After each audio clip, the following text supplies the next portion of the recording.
Let's make sure that we're actually live.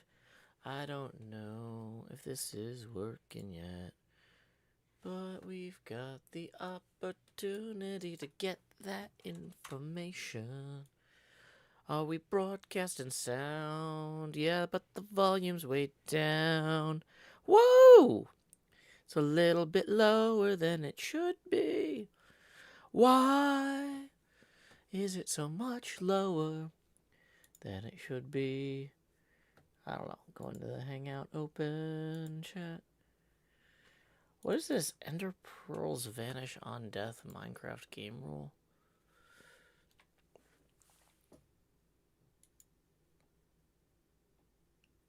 It's just this is a new option.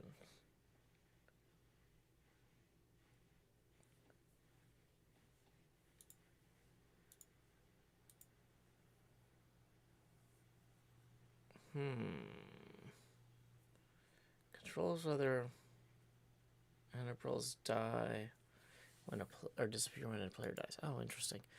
Morning, Papa Koopa. Morning, Don Grice. Morning, Pond. Morning, Goreski. Morning, Kandalos. Welcome to everybody who's joining us via the YouTube stream. We're getting set up now.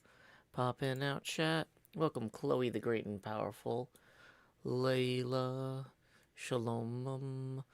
Welcome, Lady Vaporeon, NB Wizard, Regina 9, RM, Elijah Ray Gamer, Penguin, I don't know. Penguin and I don't know says, my friend and I wish you a happy new year once and on Twitter and you didn't respond. Because try not to be on social media on holidays. Also, like, I'm not very active on Twitter at all these days. But yeah.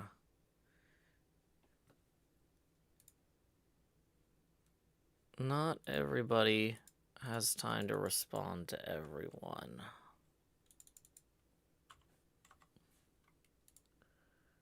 Okay. So we gotta set all this stuff up. Category setting on YouTube. Setting this to... we'll just leave this on entertainment, I guess. There's no arts and crafts thing on YouTube in terms of settings. Which is fine. It's absolutely fine. Okay.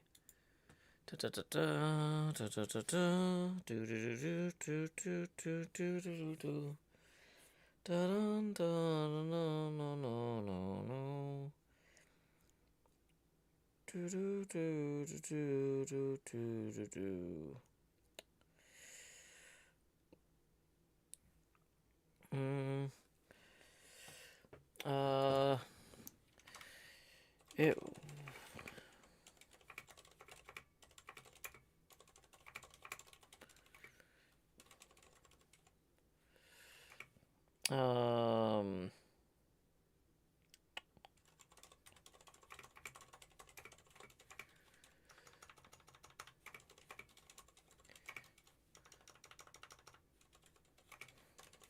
Da da da da da da.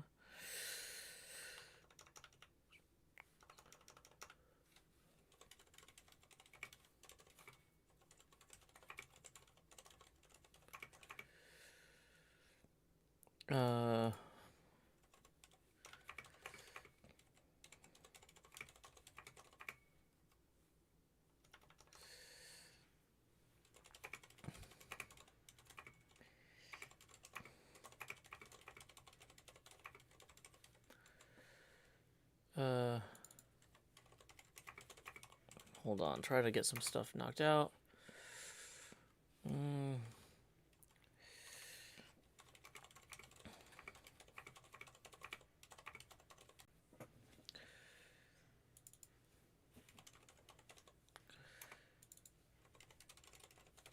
Got a lot of last minute scheduling changes because of snow and stuff. Okay.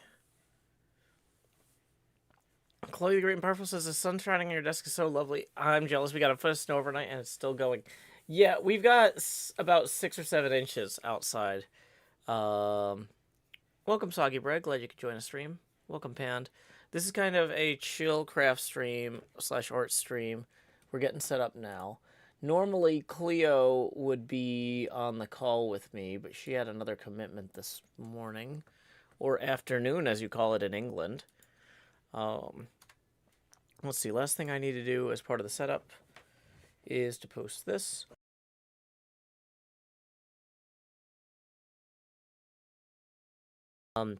Tips are welcome via paypal.me/JoeHills and YouTube Super Chat.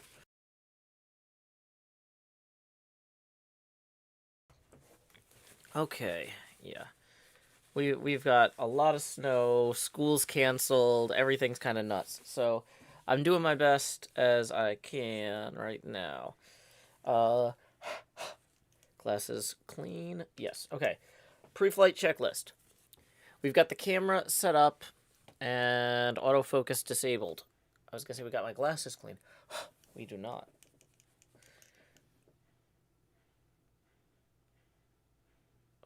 Okay, whatever. I'll deal with that later with actual, like, cleaning fluid or something. Whatever that is on there. Good. Hey, Craig, congratulations on getting the new job. Good luck to you there. Greetings, Wool from Northern Europe.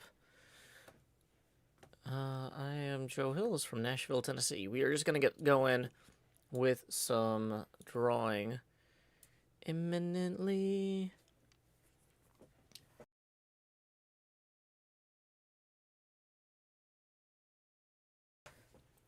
Okay, so, hey, morning, Salem. What's today's skin plan? I don't know, wash and exfoliate. Welcome, Ollie Moon. Welcome, Neon Wyvern. Welcome, Onion Bot.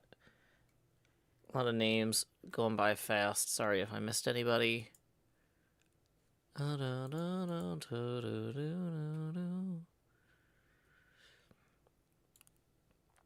Candalis writes, Jim usually watches these streams. Maybe she'd be willing to stand in for Cleo this sometime. When Cleo told me she wasn't going to be here, I asked if she, I was like, Cleo, yeah, don't worry about it. That's fine. And then I was like, wait, no, it's not fine. I'm deeply disappointed. I hope you found a substitute. And then, like, you know, tongue sticking out emoticon. So she knew I was joking. But also I was kind of like, if she does get a substitute, that would be funny.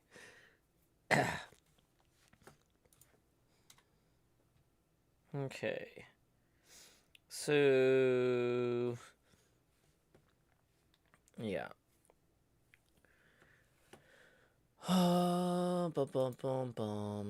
Let's see. So, yeah. First off, Nashville severe weather. Let's check out the severe weather situation here. It helps if you spell things right. So, is it Nash severe?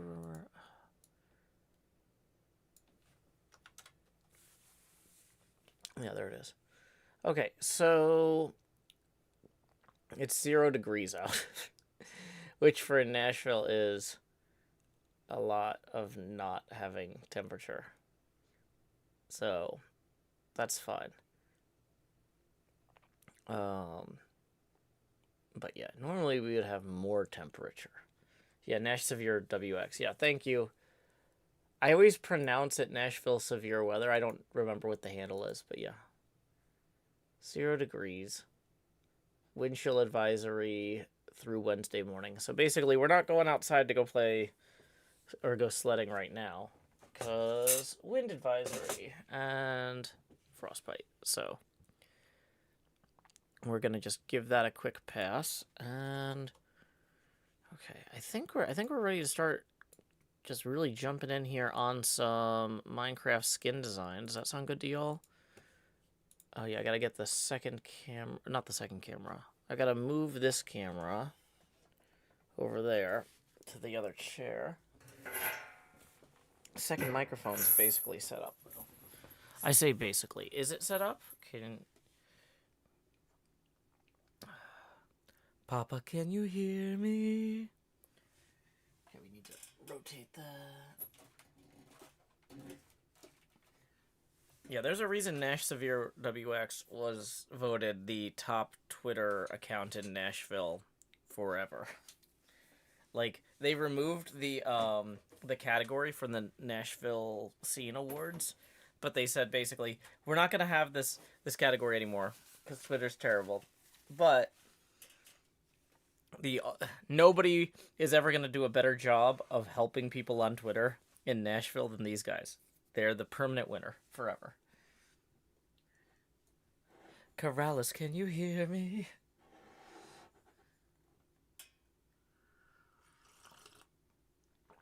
Oh, hey, Vorticia. Hey, welcome, welcome, welcome. Sorry about the delay on getting you your Patreon invite. Those go out manually, and with it being a holiday weekend, my daughter didn't have school. She was supposed to be in New York, and then she wasn't supposed to.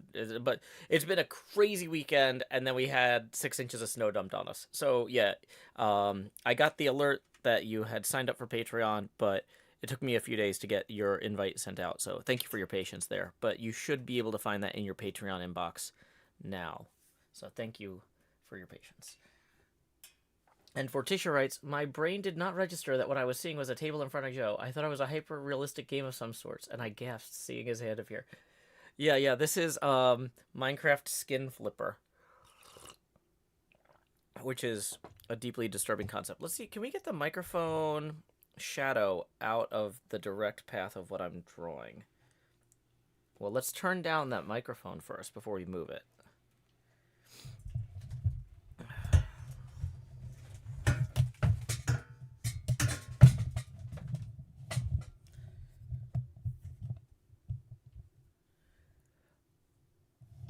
That was not the microphone. I turned down the other headphones.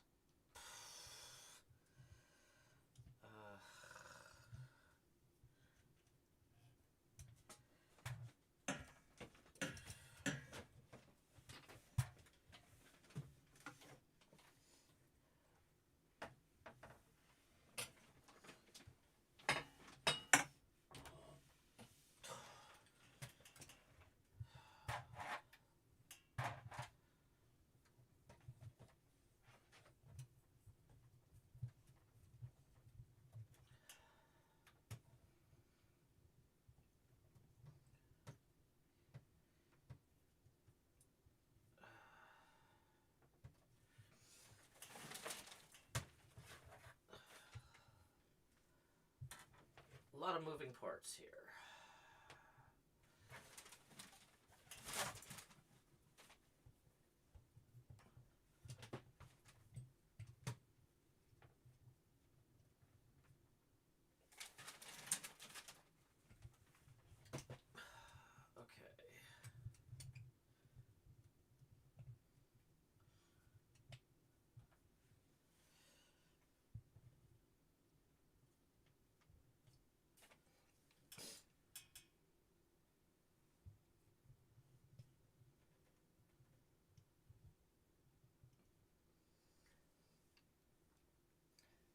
Okay, that might be better.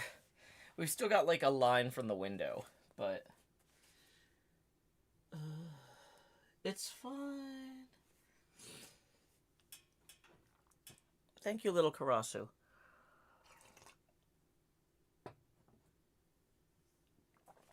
Hey, good morning, NJ. Enjoy your dentist time. I'm a little worried this might not be far enough back or in my face enough. Let's bring this out. Let's bring that out here. Okay, how's that? Is that... That's still weird. 1 second.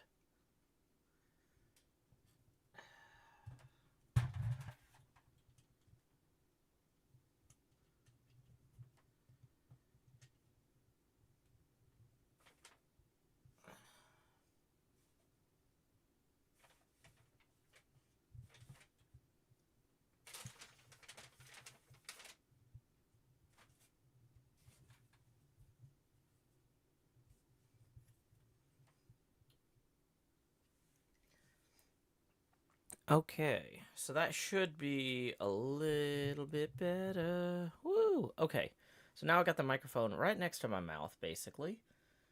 Should be sounding good. Good. Okay, so tip link. There we go. Okay, so we started working on some other concepts here for Minecraft skins. We've got the traditional @ symbol here. We've got the Muppet face here. Actually, I could just kind of point with my finger, like, it's right here, right. Wow, that's big shadows. Oh, I should get something really narrow to use to point with the shadow. Like, here's the Minecraft face. Here's this. Yeah, that's a terrible idea. Chloe the Great and Powerful says, in my brain, I know I should get up and shovel snow before it gets heavier, but the idea of shoveling snow at 6 a.m. has me the opposite of enthused. Yeah, that makes sense. Morning, Diogenes of Indy. Glad you could join us. Okay.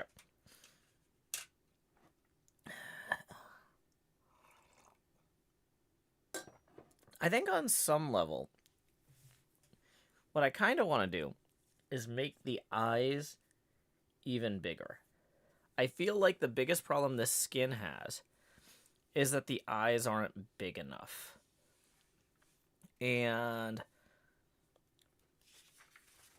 so let's fold this under here. So we've got our eye reference here on this upper half, and then we've got this lower half here. So we got something to work with. We need to mark out a 8x8 grid for the face. And in the interest of keeping this simple, why don't we go ahead and just mark that out there to there.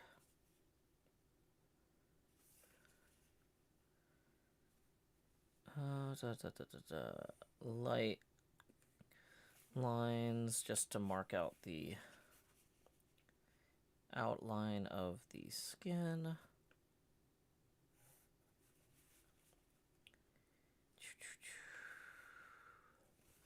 I need to be decisive with these pencil strokes. Boom. That is a Minecraft skin shaped square for the face. Now, we had done basically a 4x4 circle for each of the eyes. And, you know, that was about as big as like, so like B-Dub's eyes are like 3x3. Corrales eyes are 3x3. So I thought, what if I go 4x4? That sounds fun. But I think maybe we want to go with a 6x6. I mean, dare we dream? Like, in theory, if I wanted to, I could have the eyes start over and up. Semicircle eyes might lend them a more somber character while letting you make them bigger in total. I mean, I was just gonna straight up just do 6x6 circles first. Remember to consider how the helmets look. Oh, that's right. We ran into that with the helmets the other day. The helmets were what? 2 and then 1 coming down. So yeah. I think the way we had the helmets. Okay. So the way the helmets work, I think we can't. You're right. 5x5 might be the largest we can make the eyes, unless they go under the chin, which might be too much. I feel like having the eyes go under the chin is going to be too much.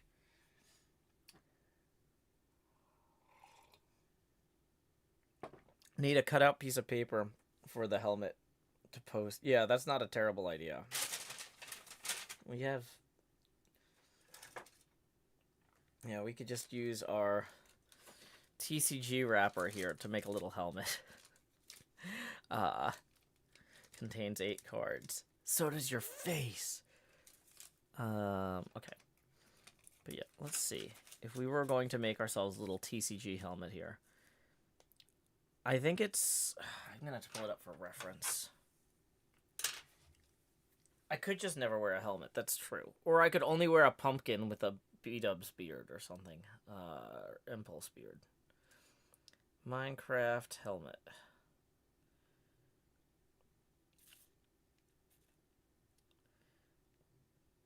Wow, they come down 3.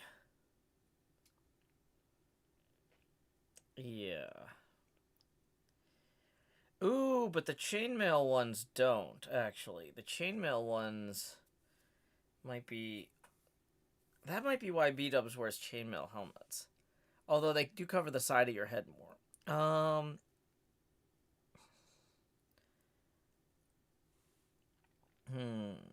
Yeah, helmets are going to be a problem. We might just have to decide to only wear pumpkins.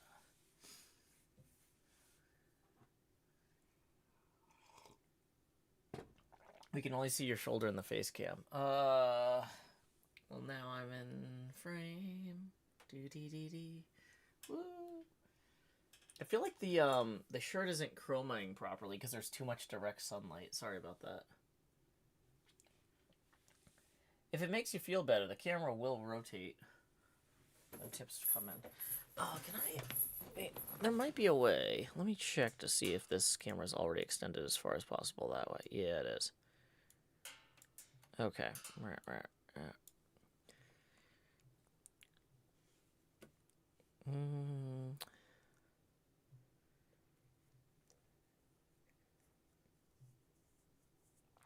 Diogenes of Indy says, I haven't seen you since you shaved. It's been too long. Yeah, that was in the charity stream a while back. Kindle says, go full Eldritch Horror and just add a bunch of eyes. Yeah. Yeah, that's not a terrible idea. Just have all of the hermit's eyes on my face.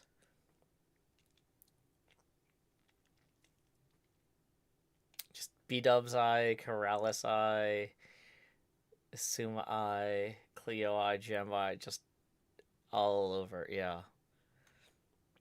This is not arguably a good decision.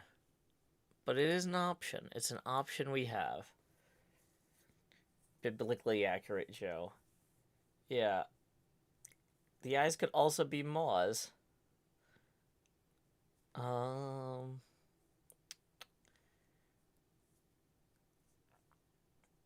Good skin idea for Halloween. Yeah. Okay. Let's come back to this. So, if the biggest eyes that I can plausibly do are basically the ones I have now, then there is something to be said about shaping them a little bit more. Kind of maybe slanting to like give some cheek curvature in there. I don't know. Sarah says this is my first Joe stream. Well, right now we're talking about making a Minecraft skin that's a Muppet. Well, technically I've already done that. We're trying to figure out how to make it worse. And one idea was put all of the hermit's eyes, which here's a chart of those, or some of them anyway, in there.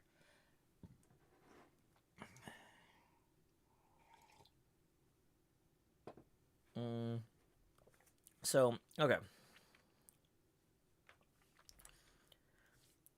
I feel like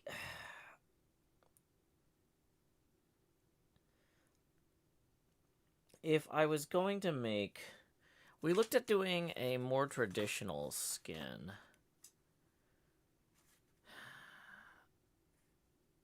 In order to, like... Yeah, with maybe eyebrows and nose.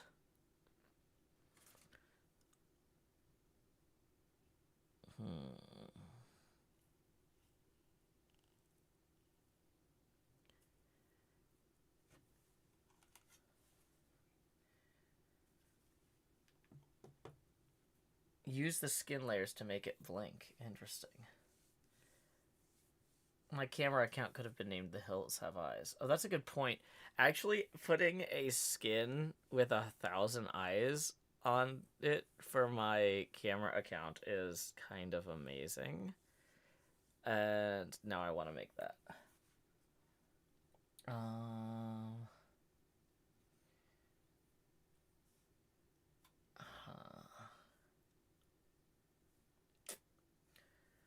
Put the eyes on the top of the head and then move my head down to show them off. Gives you more eye room. Yeah, I kind of... In theory, if you wanted to, you could make, like, a giant eyeball skin. Like, the head could just be, like, a giant eye. So you got, like, a big pupil here. And then you've got blue.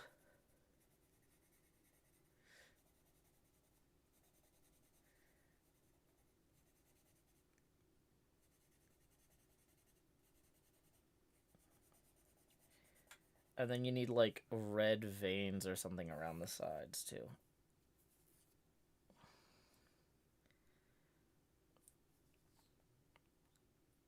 I almost think that might not be circular enough. I might make it more like that. Really emphasize the blue.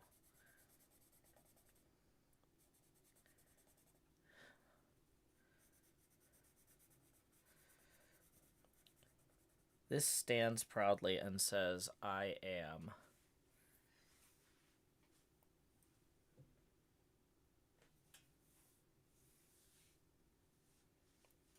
Beholder Joe. Cleo wore one of those once to get it head for armor stand. Yeah, that's true. I think I remember that. Could have eyes peeping out from behind your hair. Yeah, like, I think that happens in Bruce Campbell versus the Army of Darkness. Maybe. Something like that. Okay.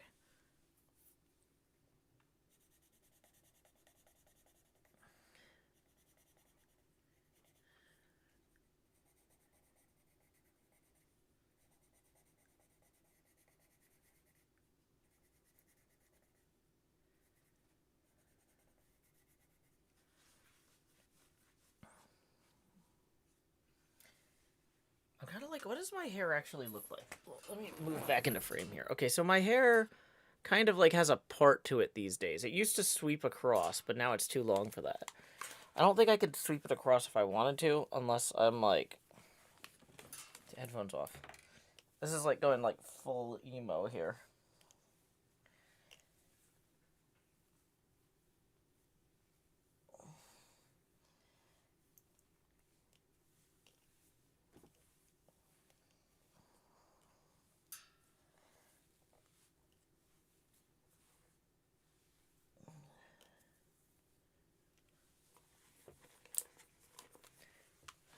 Yeah, my hair doesn't really sweep across anymore. Oh, that looks really bad. Oh my gosh. Yeah, it looks like I have a helmet now.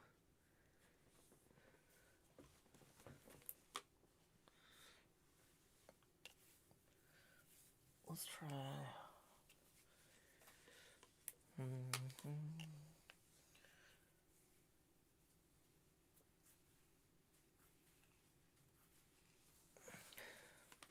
Welcome, Mark Egan.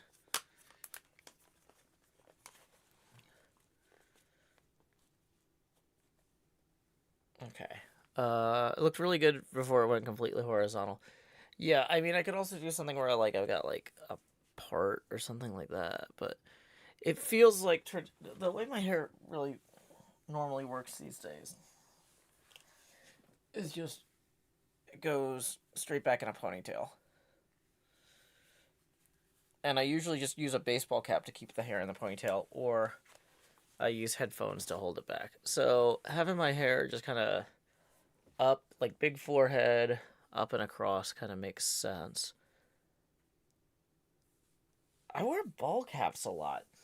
Maybe I should get myself a baseball cap. Valkyrie says, why long hair? Growing it for donations, just like it long. Well, I stopped getting haircuts when the pandemic hit. And I realized I've been saving a lot of money on haircuts at a time where I need to save a lot of money on everything. So, yeah.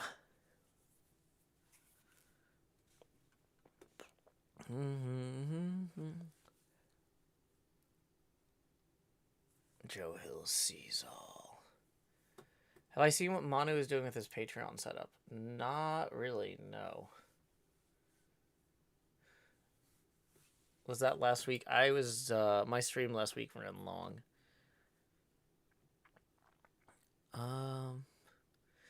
Magenta says, this talk of ice has summoned me. Howdy, y'all. Welcome, Magenta.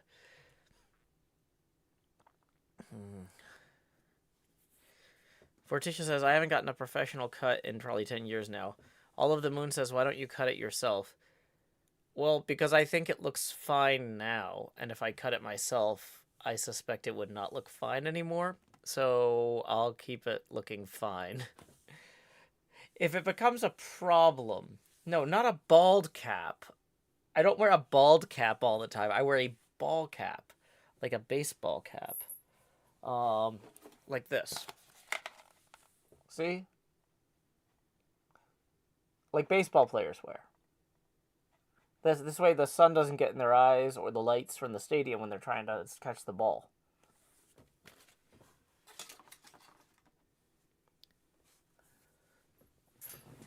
So. Rex says, no, Joe, that's a catcher's mask. Well, you know what I mean. I was going to say, is this a ball cap? No, this is my Elvira's House of Horrors beanie. Thank you again, NJ and Manatee Gag, for getting me this. I really like it. I've been wearing it a lot since it got cold. Stern Pinball and Elvira are not sponsors, but thank you, Manatee Gag and NJ, for the gift. Okay. So let's put this knife back in its cap before something stupid happens. Because I don't think we're actually going to make that helmet thing for right now.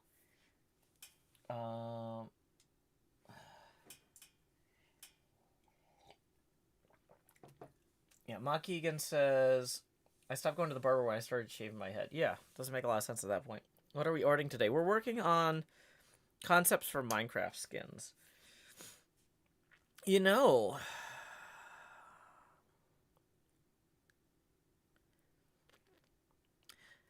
I kind of like the idea of making a deep field Minecraft skin. Where it's just, like, you know the texture on the side of my pinball machine from the deep field photo?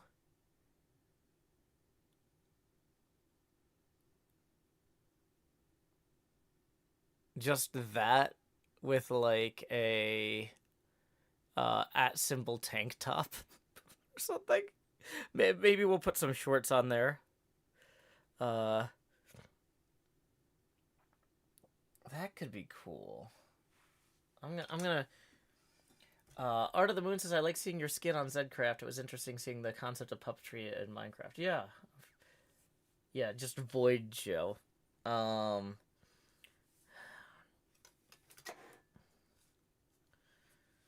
Yeah. Okay, so I'm gonna write down deep field, because that's one that I wouldn't do on pencil and paper. That's one I would do in Affinity Photo, because I canceled my Adobe subscription finally. Woo! But I don't have Affinity set up on the streaming desktop. I've only got it on my laptop right now, so we can't do that on the stream here.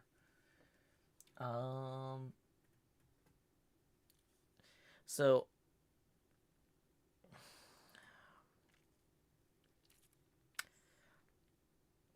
there's the idea of making maybe a carrying a pinball Carrying a pinball would have been a funny concept. For when we're working on pinball stuff.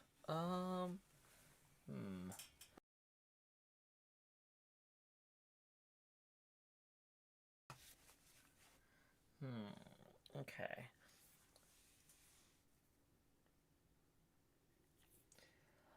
What are my plans for Hermitcraft Season 10, if any? Well, you know what? Actually, that's a good segue. Let's work on a quick timeline. Is this in frame at the bottom here? Okay. So, let's look at kind of what we have been doing for the... Honestly, is it interesting to look at what we intended to do the last few Hermitcraft seasons?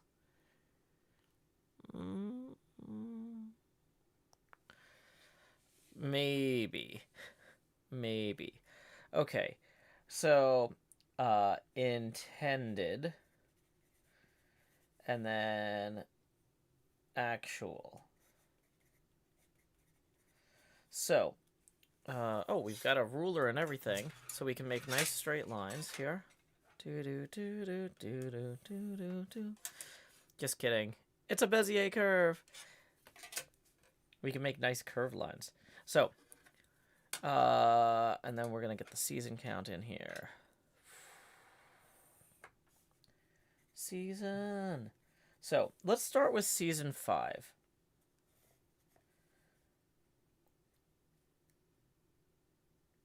Actually, let's start with season 4. We intended to build a cornfield and a farm. And what we actually ended up building at the end of season 4 was a baseball field.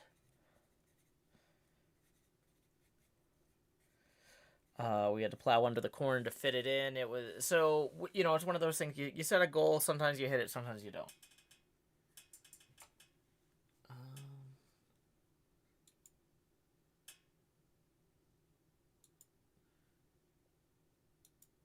Okay. Mini Cheese Mouse. The snow is about 6 inches. Okay.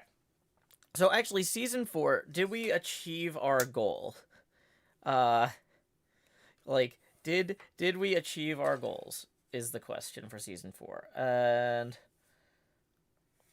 let's go ahead and get season 5 right here. I'm gonna do 6 here, 7, 8, 9, 10, and 11. Okay, so goals? Question mark. In season 4, like the joke was that I was trying to build a farm, but then it was I very subtly, without the audience realizing it, built the farm from Field of Dreams, and no one realized it until I plowed under the corn and built a baseball field.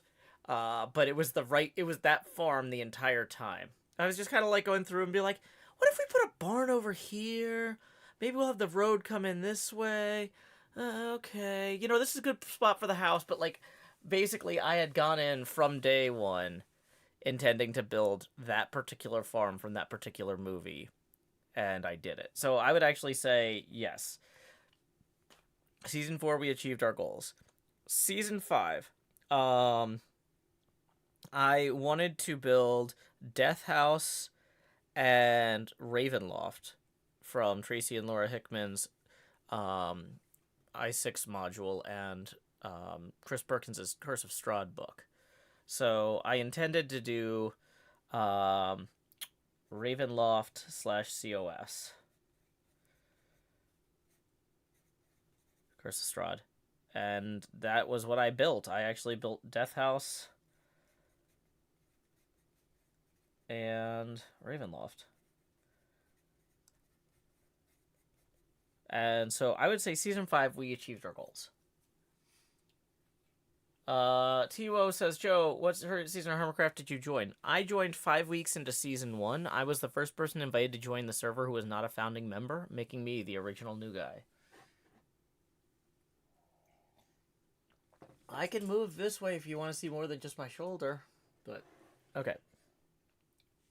So, season 6, my goal was to be a nomad and just kind of build what made sense. And at the end, I actually built a large tree, a Christmas tree for the Christmas village, and I built a monastery from D&D, from the Saltmarsh book. So Saltmarsh. I also built a ghost Parthenon. I would say the reason season 6 I started off as a nomad, and then I ended up building a bunch of other stuff over time. I generally achieved what I set out to do. So we have a check mark in the goals box here. Season 7. My goal was to build stuff on the Strait of Gibraltar. And I didn't know exactly what it was going to be, but I knew that I wanted to do the winery, and I ended up building the lighthouse and the Evergiven.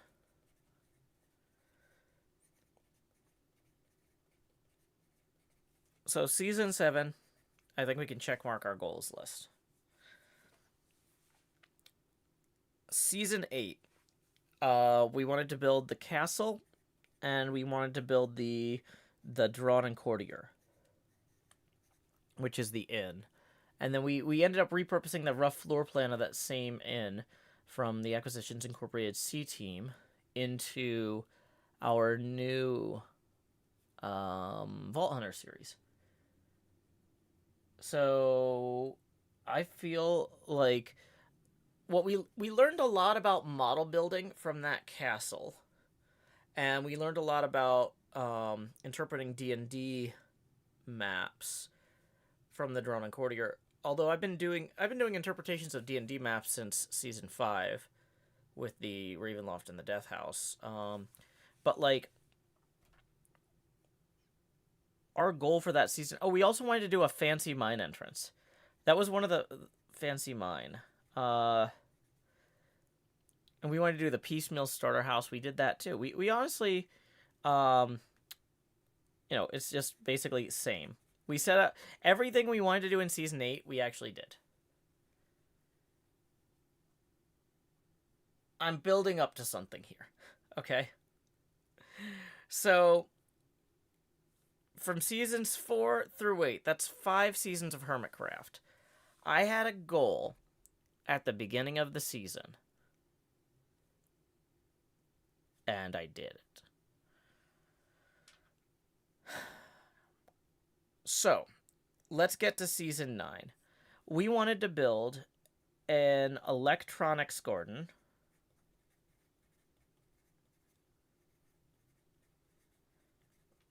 a pinball machine, a full pinball machine model. And what we got done was a partial pinball machine model. We did get the axolotl shop done, but and so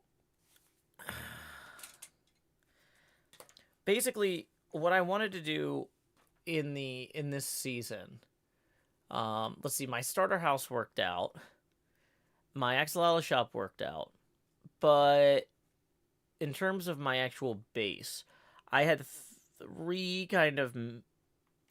Well, actually, I had like 4 main things. And we got... Okay, let's break down the season 9 thing further here. So, season 9. So the pinball machine...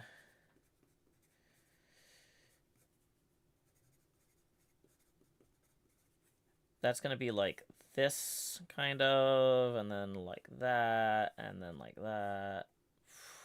little bit too much there. Legs, boom, pinball machine, right? Here's the thing, is we got the cabinet built. So the pinball machine, we got the cabinet, but we did not get the, and we got parts of the side art. We got a proof of concept there, right? We've got the playfield layout.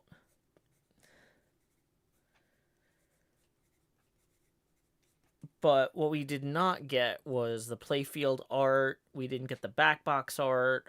We didn't get the internal components. We didn't get the electronics garden. There was a lot of stuff that I wanted to do here that we didn't have time for. I tried to cram too much into Season 9. I knew it was going to be a long season, and I was like, well, let's try and get a lot of stuff in there. So, yeah, the wax exposed cut copper stairs mine entrance in Season 8 was obviously a huge win.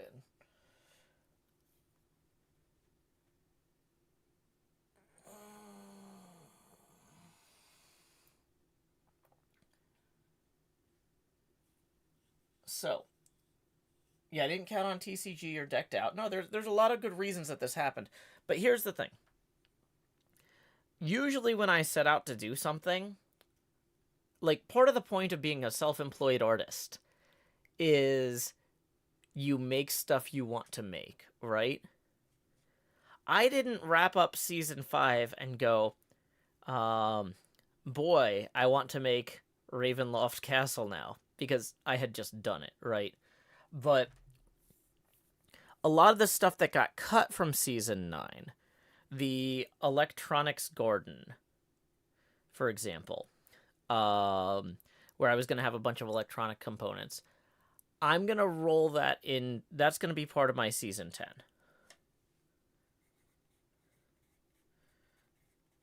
I think I'm going to build like an electronics museum instead of a garden. I'm reinterpreting, or parts of that will be in the labyrinth around the museum.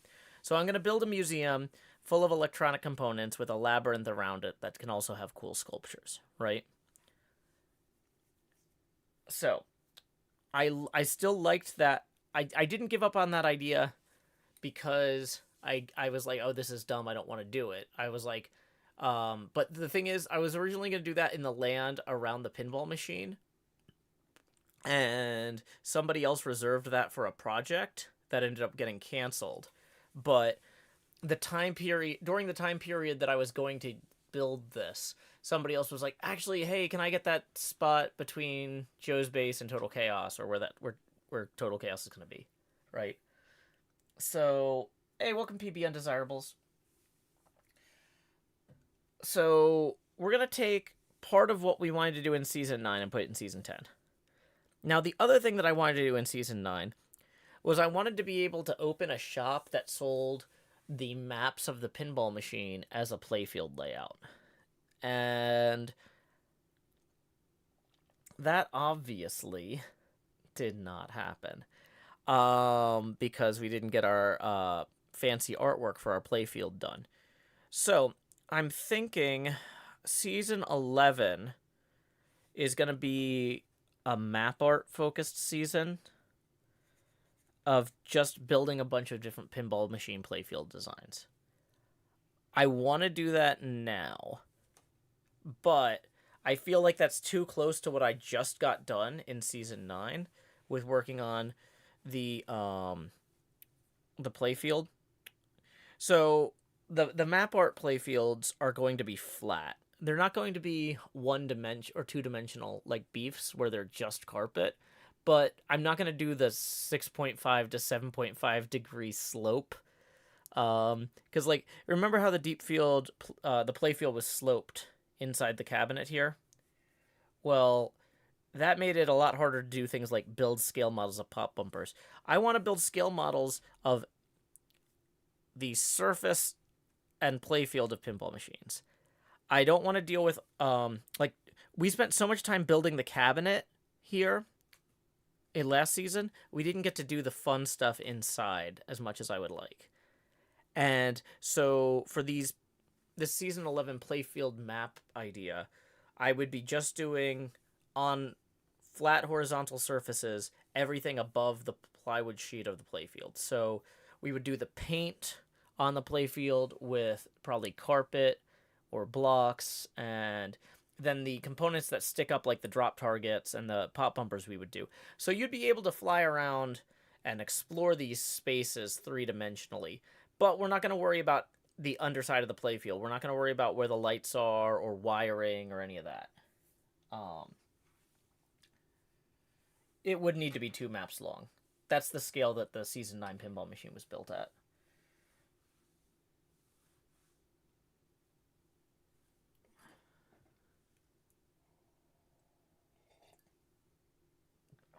Yeah, I would love to do more D&D maps, but with Hasbro laying a bunch of people off, including people I like, I don't really want to give them any free attention right now. I've really liked doing Castle Ravenloft. And Tracy and Laura Hickman are really cool. They weren't working for Hasbro when they designed it originally. So there's a lot of great ideas in D&D. Unfortunately, I feel like a lot of the competing games, while they're fun to play, I really enjoy playing Pathfinder. I don't know that Pathfinder has a Castle Ravenloft yet. You know, like that sort of thing. I'm not sure how long it took between D&D being released and Tracy and Laura Hickman releasing the i6 supplement, but I feel like with the way the ecosystem is, like the best is yet to come on some of these other games like Pathfinder, and so maybe we'll revisit building tabletop role-playing game maps in Minecraft at some point, but just my heart's not in that right now. I think I'm just gonna. So basically, I've got in order to keep season 10 from being kind of a partial success like season 9 was. I'm going to split all the projects I want to work in into season 10 and season 11. Because that's what I should have done in season 9. If I gone into season 9 saying I'm going to do a three season arc here, I wouldn't have overpromised and gotten distracted working on parts of the machine that weren't ever going to get completed, and it would have felt more coherent in three intentional chunks. So basically, we have an accidental. Here's what we got done the first time, and now that we've learned from that, we're going to try and do 2 more intentional pieces.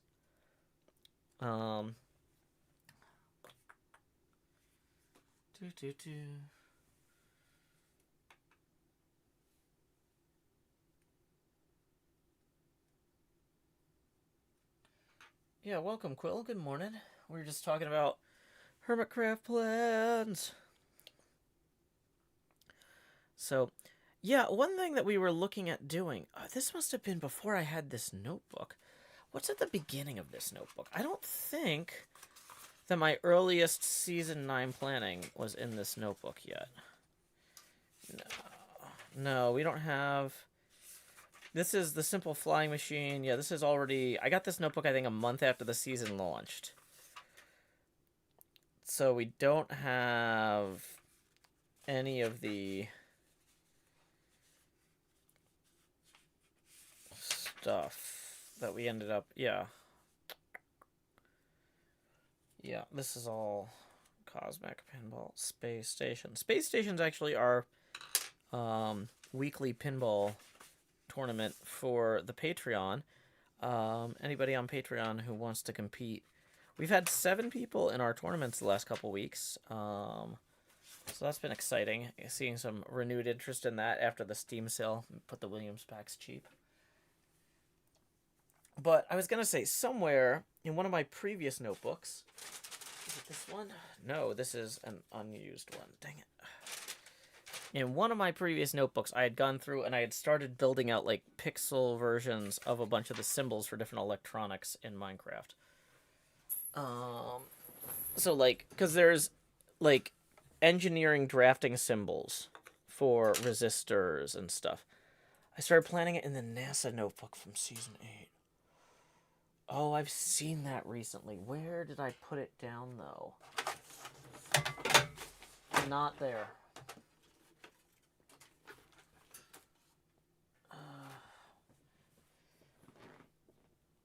I think that's in another room.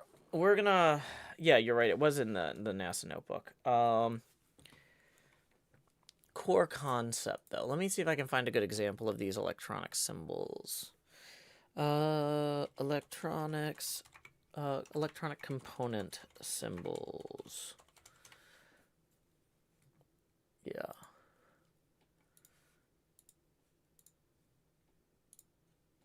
So, yeah, here's the Wikipedia SVG link to that.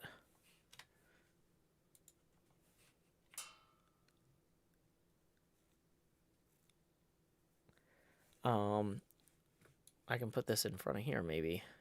Here.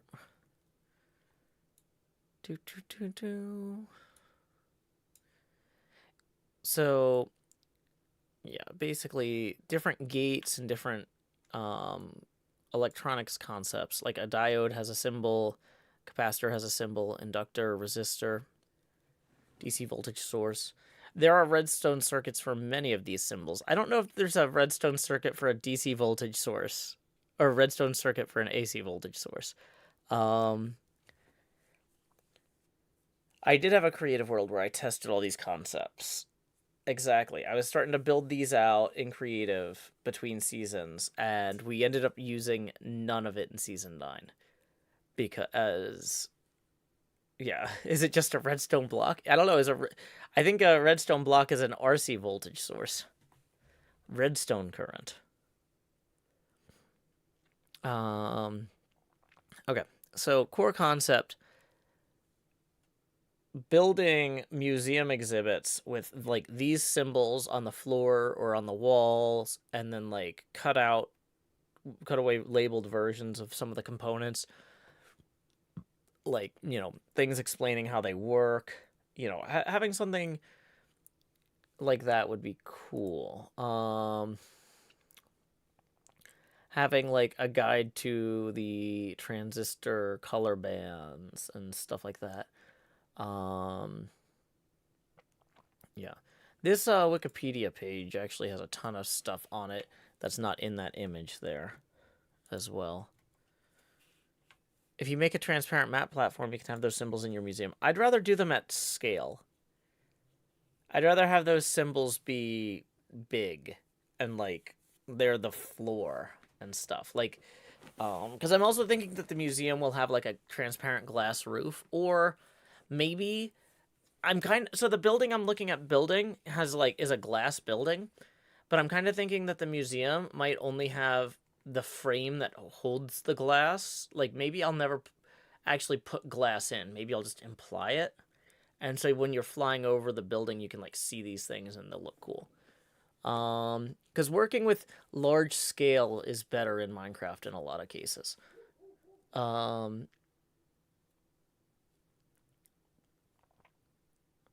But yeah, there's different symbols for switches, bridge rectifier, relays, antennas, cables, all sorts of stuff. Flip-flops.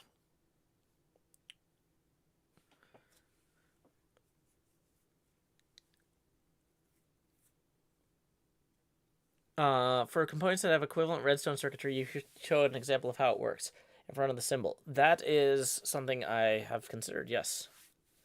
That is part of it, is that, like, if Mumbo went in there, he'd be like, what is this? Oh, that's an inverter. But, like, in Minecraft or whatever, you know. So...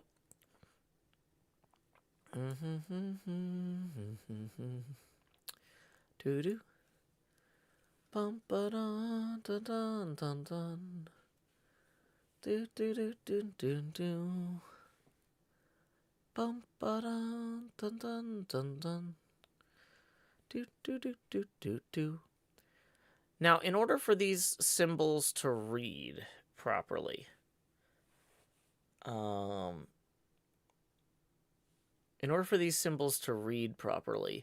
we have to make them at a scale where, like, you'd actually be able to see, like, the circles in the NOR gate or the inverter. Or the NAND gate. For the DC voltage source, like, you see the small plus, we need it to be that big, you know. Could you build the symbols on the walls and the redstone variant on the floor? Because redstone doesn't always work vertically.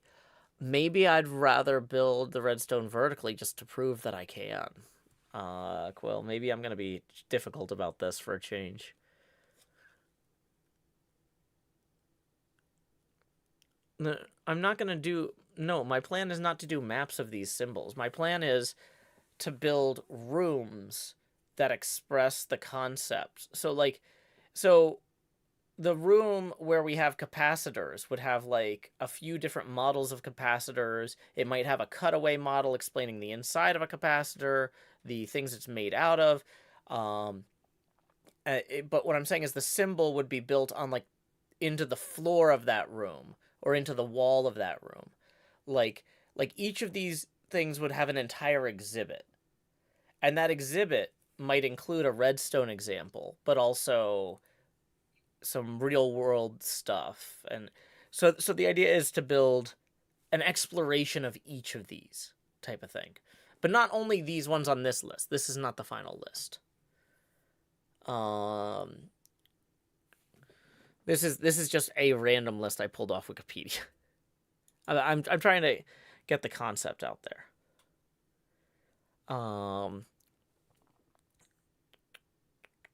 But yeah, have a good day working on your school stuff, Clover. So, yeah. Boom, boom, boom, boom, boom, boom, boom. Okay. So, yeah, because I'm going to have to... And this is going to complement what I'm doing on the craft streams next season. Because...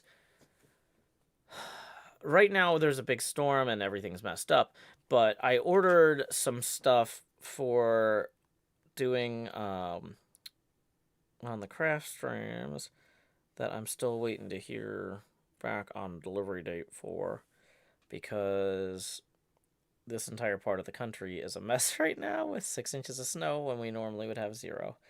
But yeah. So...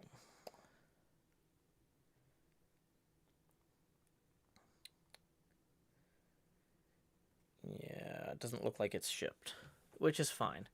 But yeah, so basically, I'm ordering some stuff for electronics work during the craft streams. Do I still have the 3D printed pinball model Mr. Lance made? I do. It's right here.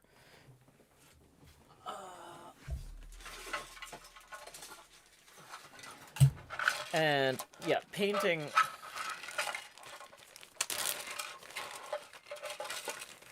Because we had talked about painting this. It's got like a back box and stuff. We're gonna come back to that too, because I also would like to build a pinball cabinet in the next couple of years' craft streams. I'm working on the budget for that. We're trying to get a sponsorship, because the cabinet itself, to get like a flat pack one, pre-cut and ready to assemble, instead of cutting it myself, would be several $100s, and which I don't currently have. But yeah, so basically the goal for one of my goals right now is to try to secure a sponsorship so I can afford to build out an actual functional deep field pinball machine on the craft streams. Unfortunately, part of the problem is to kind of prove to people that I'm capable of doing it, I need to order some of the parts myself and kind of get started on it and be like, here's what I was able to do so far, but I really need $3,000 to $6,000 to finish it. Finish model might help with your sponsorship pitch. maybe. I feel like having the parts I'm ordering now are going to help too, though. Like it's a piecemeal thing. It's a lot of money to build something like this. I don't think it's realistic to build this without getting a sponsor. So, and probably a few, like, but I've got to get enough done because that it doesn't seem like I'm all talk on something like that. So yeah, I'm in process of getting all of that, yeah, together. So that's where we're going on the craft streams, is hopefully actually wiring up a functional, playable deep field, and so talking about wiring and circuits and electronics in the YouTube videos is going to correspond with that. Emilith says crowdsourcing. Emilith, I've been asking for people to help me pay rent for the last 66 minutes of the stream, and nobody's tipped at all. If people aren't willing to help me, like, just get by day to day, I don't think I can count on the viewers to give me an extra $6,000 or so on top of that to build a fancy pinball machine. Yeah. So, yeah. So yeah, we're gonna try to go a more feasible route with this. Kindle says, "Have you dismissed doing a V-pin machine?" That do you mean like an actual physical V-pin, or do you mean like building a table in Visual Pinball, demonstrating the deep field layout? That's kind of a fallback if I can't get enough money to actually build this, because doing that right would probably take me a year, and I'd rather spend that year working on the. Oh, no, I don't want to build a physical V-pin. Like, I would rather the amount of space a physical V-pin would take up, and the amount of money it would cost. I would rather use that for a homebrew machine.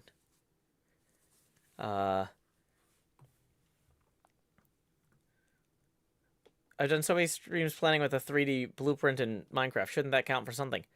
Oh, I absolutely should. No, yeah, I think that the Minecraft stuff is going to be very helpful with the pitch. But the thing is, I need to get enough physical stuff in the studio to kind of record, like, here's an example of the sorts of stuff I would be working on stream. I need like the fact that, hey, I've got X number of videos in Hermitcraft season whatever where I was working on building this pinball cabinet and X number of views on it. That's part of the pitch, but nobody's going to want to give me $1,000 worth of components plus a few grand more in money to buy the rest for a sponsorship if they don't think that if they don't genuinely believe that I can take that concept from Minecraft and build this out, right? So that's why I'm going to have to spend probably a few $100s just getting like a rough flippable prototype working. And I mean, rough. I mean, it won't have like the real pop bumpers in there, but it'll be a sheet of plywood with the holes drilled in the right places.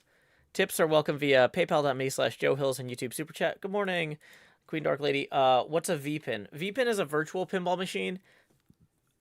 It's a wooden pinball cabinet, but with a TV where the playfield would go, so you could play like Pinball FX or whatever in it.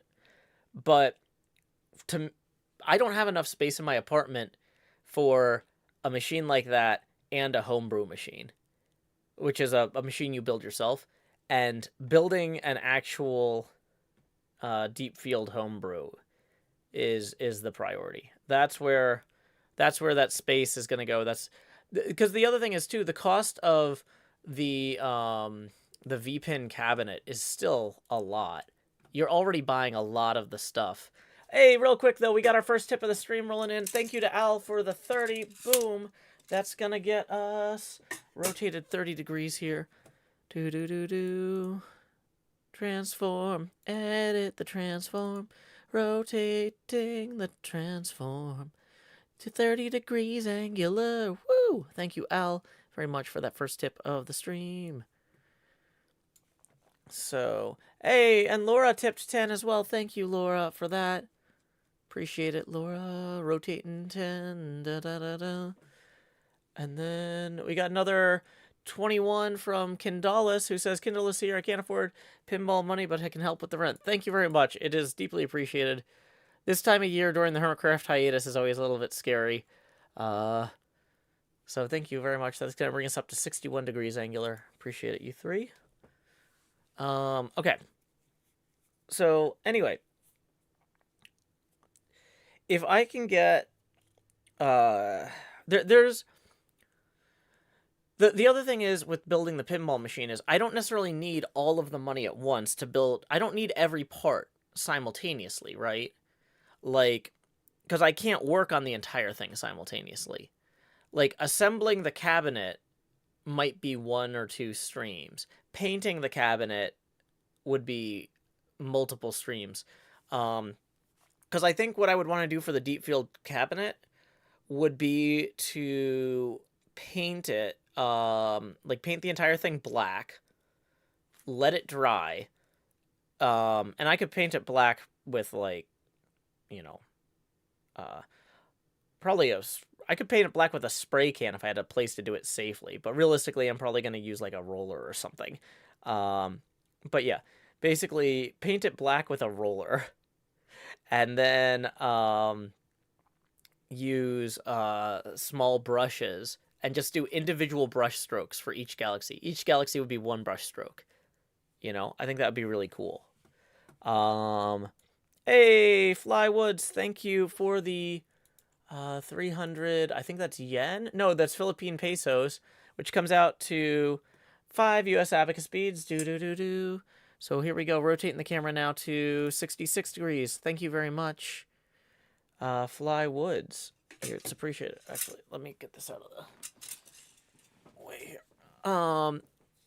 Rollers and sanding is the best for a good surface. Yeah.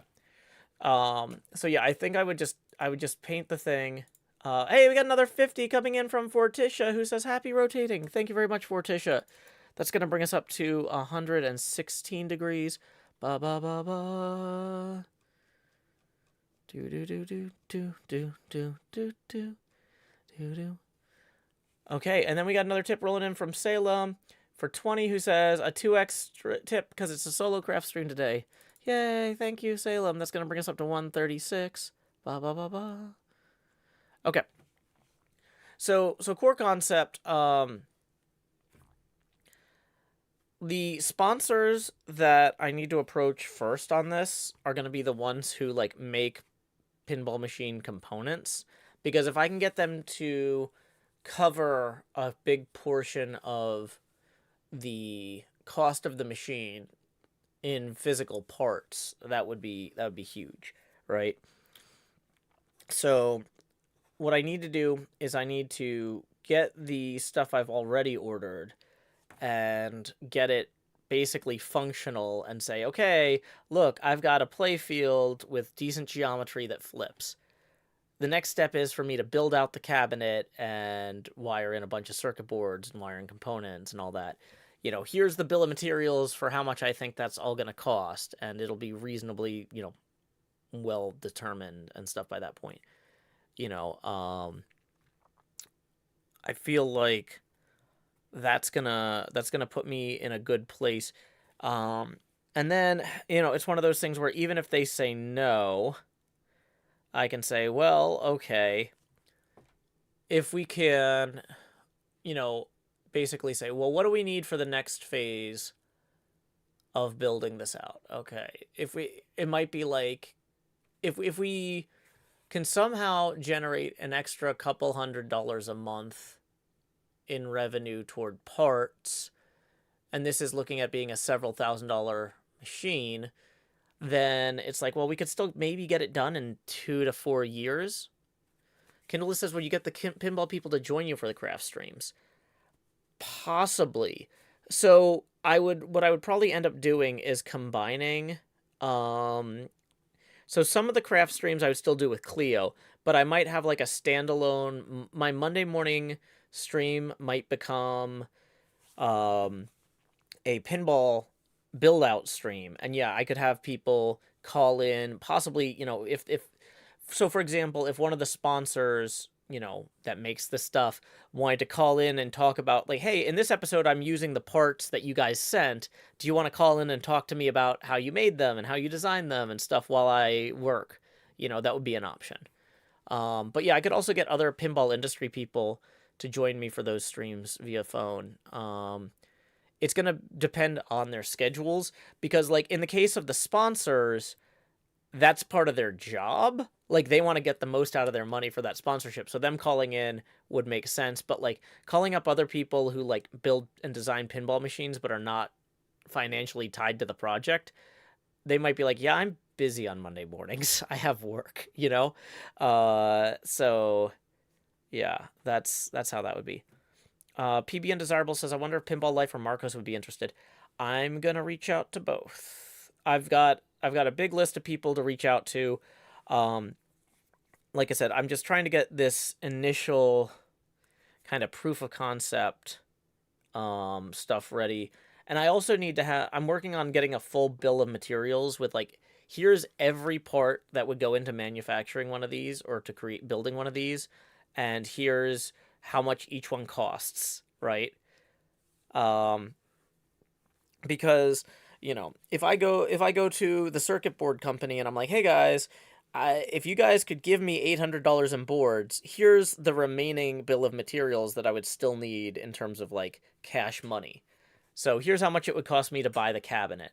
Because I don't think anybody that manufactures the pinball cabinet flat packs would be necessarily likely to sponsor. I can ask, and I will ask, but the places that do plywood cutting and stuff, they don't necessarily move. They don't have a big marketing budget.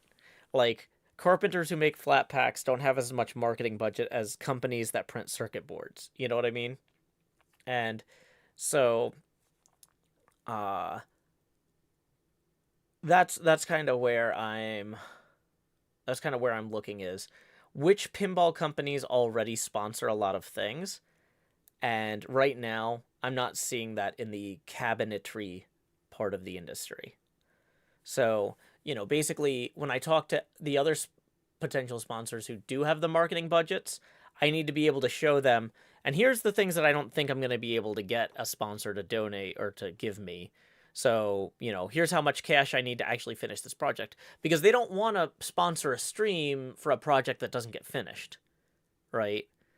They want to see this, because ideally for them, the best case here, like Kindle says, do you remember the guy who was making a Minecraft themed pinball machine at Chicago Pinball Expo? Here's the thing. People who sponsor a machine like this want it to get to the point where I'm bringing it with me to Chicago Pinball Expo, Kindleless. If I build this, I'm going to be bringing this to PlayOnCon, to Music City Multicon, to Chicago Pinball Expo. This machine will get played by the public. And they're going to say, oh, hey, and like, I might have it as something in there where it's like, hey, if I bring this, I'll make sure that on the rules card that it has a list of PB Undesirables. That depends on sponsorship. Because if either P3 or Fast Pinball offered to give me the boards and sponsor, that moves the project into feasibility. So I'm going to approach one of them, and then I'm going to see what they say, and then I'm going to approach the other. Is the Random Method says you need backup electrical connectors for all that travel. Well, that's the thing, is traveling with a pinball machine is traveling with a toolbox and a bunch of parts. I don't think. So Kindle is talking. From what I've heard about multimorphic, people who are interested in developing for multimorphic are expected to buy their own machine and wait in line with everybody else. And even if I had the money to buy a P3, I'd be waiting in line for 12 months. That's not a. I would be better off trying to do this project completely homebrew than trying to do it as a P3 unit. Gritmonger, thank you for the 40 who writes support. I appreciate it, Gritmonger. That's going to bring us up to 176.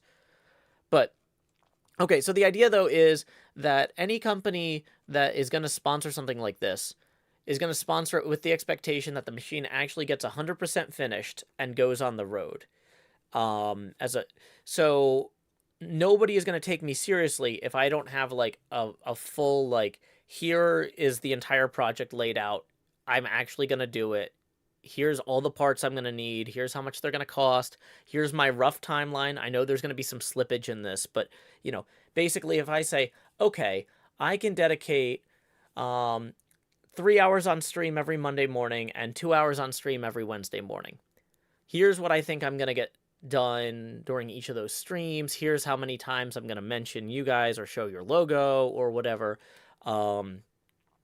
Here's my timeline for getting this to its first show. Right?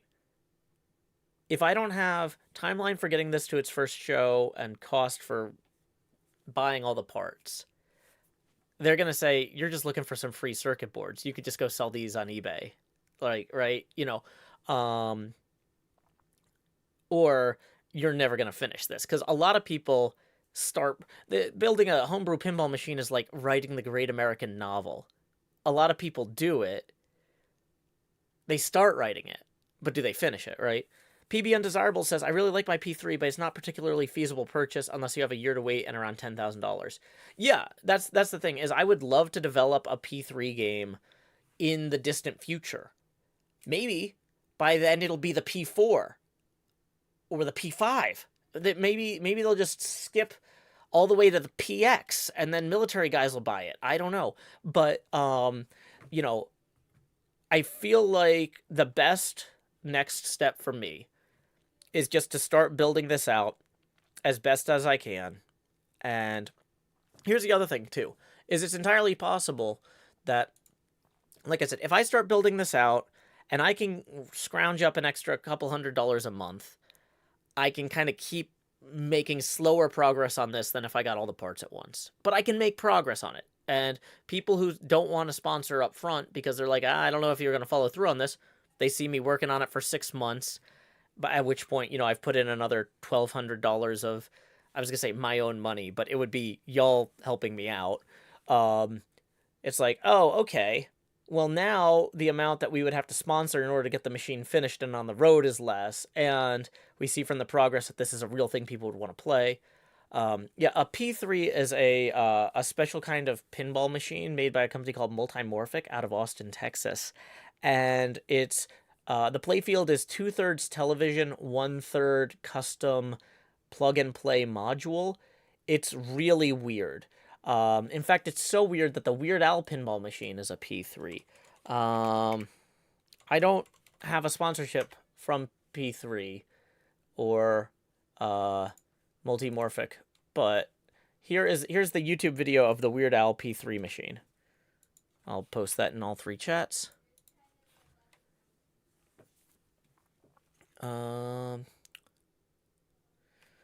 Kindle says, if you build the case, it makes a difference when asking for the parts to go in it. Well, that's the other thing, too, is the guy that I'm ordering the playfield from, the prototype playfield that I'm getting cut, he is currently retooling to be able to do flat pack cabinets.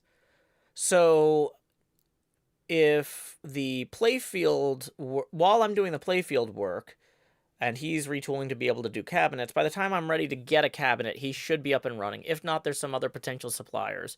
But this guy is relatively local, so I'd like to go with him if possible.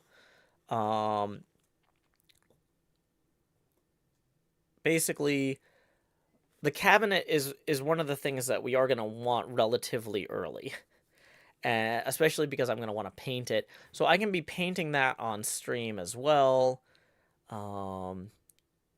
It's basically one of the reasons we're going to do a little bit less of a pinball focus in Minecraft in season 10.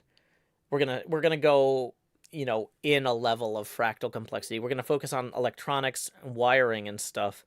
And, let's talk about grounding. Let's talk about AC versus DC current. Let's talk about all these different things. Let's talk about wire gauges. The reason to get really in the weeds with that in Minecraft is that's part of what I'm going to be kind of dealing with inside the pinball machine. We're going to have switches. We're going to have different boards with different voltages running to different components. And so I feel like those are going to go hand in hand well. And then the hope is by the time season 11 rolls around, I'm like, well, now I want to design a bunch of other pinball machine layouts. Let's figure out what that would look like and do those in Minecraft maps. And then maybe homebrew something else. Because one of the things about this project is some of the spin-up costs for the project are going to be one-time costs. There are going to be certain tools that I buy for this project that once I've bought them, they're good for decades, right? So realistically, if I can do this once, I can do it a second time a lot cheaper and probably more quickly. So I'd be very interested in trying to... I want to see how this goes, but I think I would find it enjoyable, and I hope you guys would too. And at the point where we've done it once, I'd want to keep going. And so season 11, having the different playfield layout designs we build in Minecraft would kind of help me at a point where I might be about ready to start brainstorming, okay, what's the next physical one?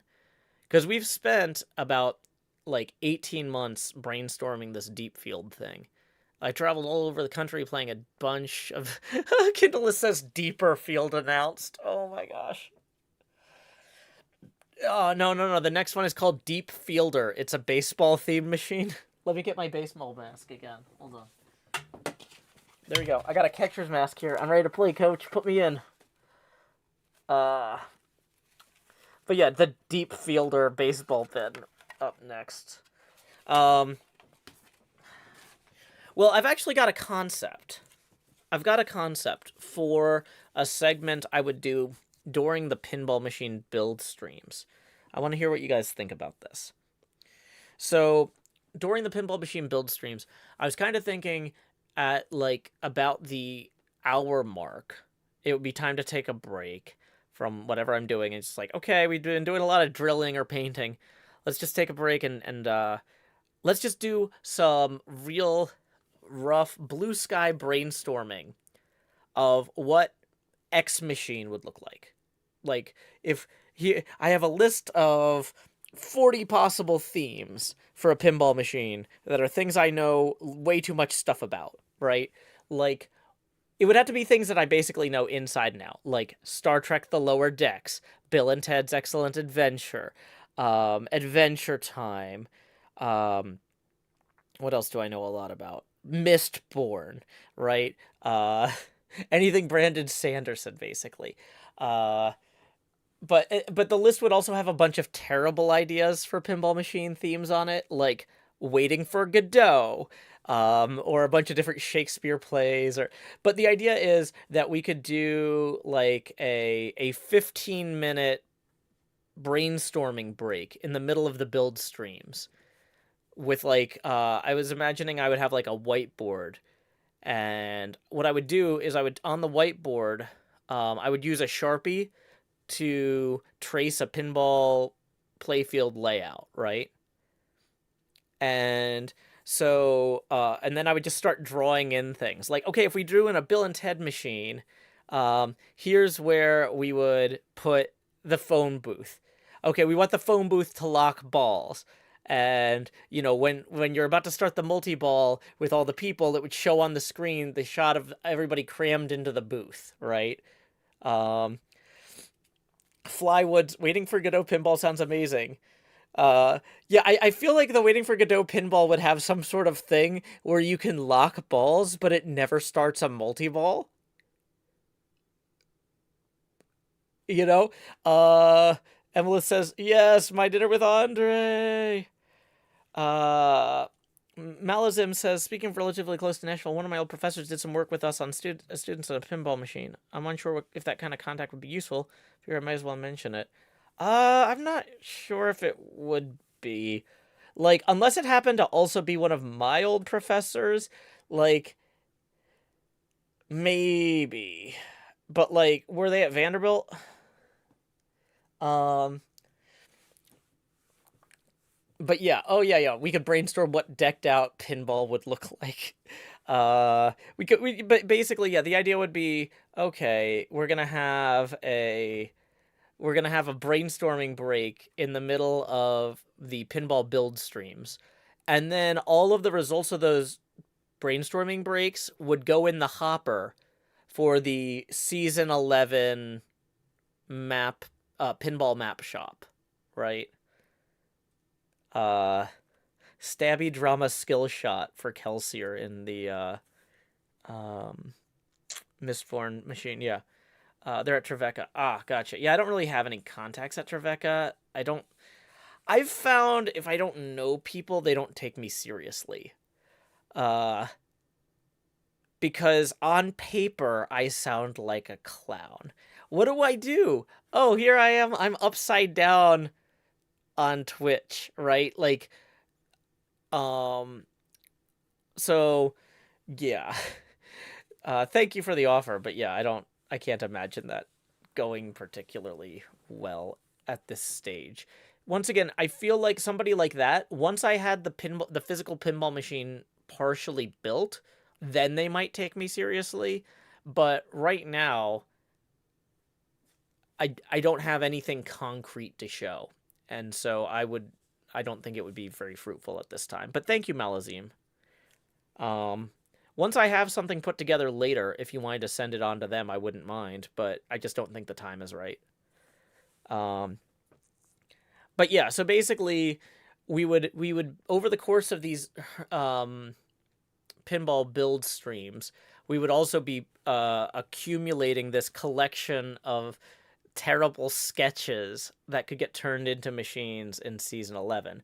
So like, it might be one where it's like, okay, basically my right now, what part of what I'm doing is I'm creating a spreadsheet with this huge list of topics or ideas that could theoretically be either good ideas or bad ideas for a pinball machine, and that I know enough about that I wouldn't have to do a lot of research during that 15 minutes, right?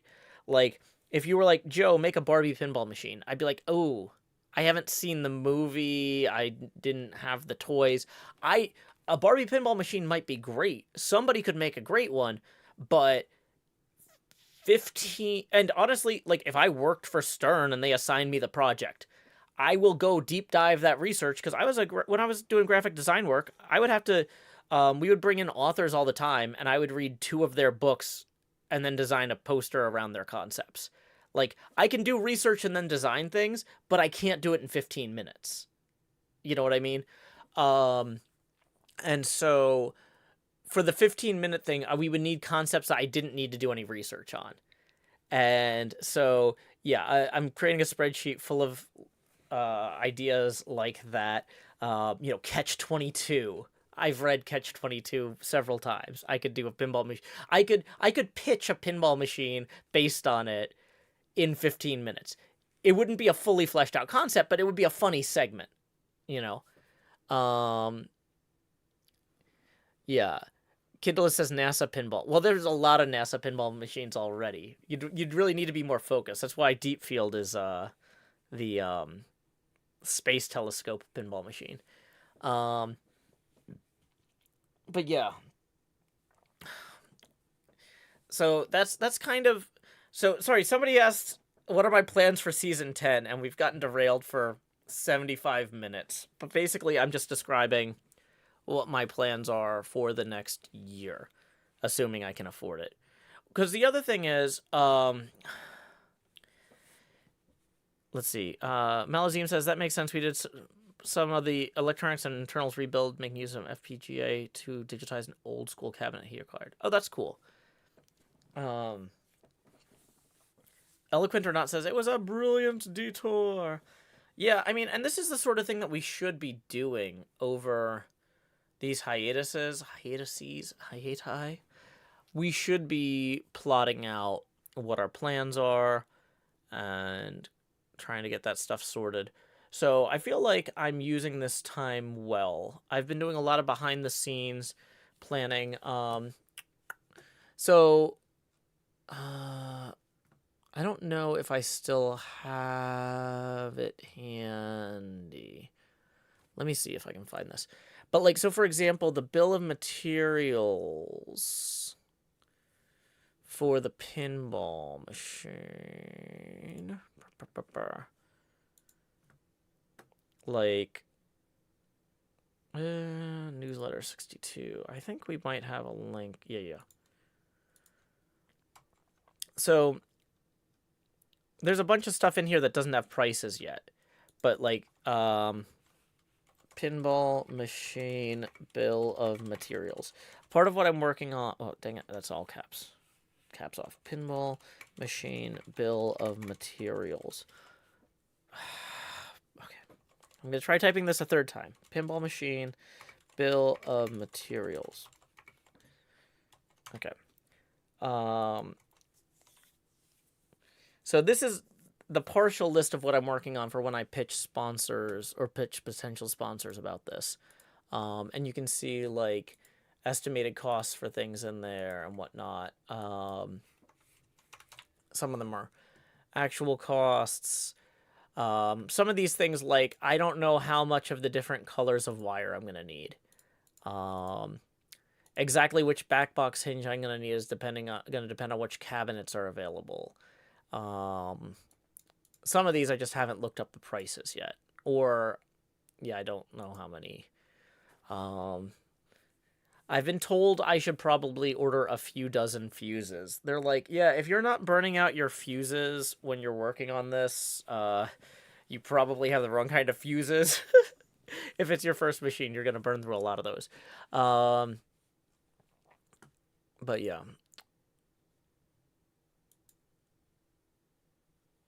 So the rough estimate with the prices that I do have in there is $2,740. And that's without any of the circuit boards, which would probably be another $800 to $1,000 possibly. A bunch of other stuff still missing, but core concept, I'm working on all this. I'm getting all this stuff sorted bit by bit, getting part numbers in here. I'm trying, because the other thing is I need to keep track of every part I order that I use in the machine too, so that I can have spares and order more if I need, and possibly... So the other thing is too, I'm going to build this for the first time with a prototype whitewood, which is like unpainted plywood. But then the second time I build it is going to be on higher quality plywood that I'm hopefully going to get screen printed, or possibly hand paint. But that's its own, that's a challenge. But yeah. Yay. Welcome, Vorticia, to the Discord. I saw you just hopped in. Glad to see you there. Okay. So, core concept. We've got a lot going on. A lot going on that is in progress. Mini Cheese Mouse, thank you for the 20. Who says, sounds like a lot of thought has gone into this. I hope it works out well for you. Thank you. Yeah, I hope it works out well for everybody. I want to be able to bring this to places and have people play it.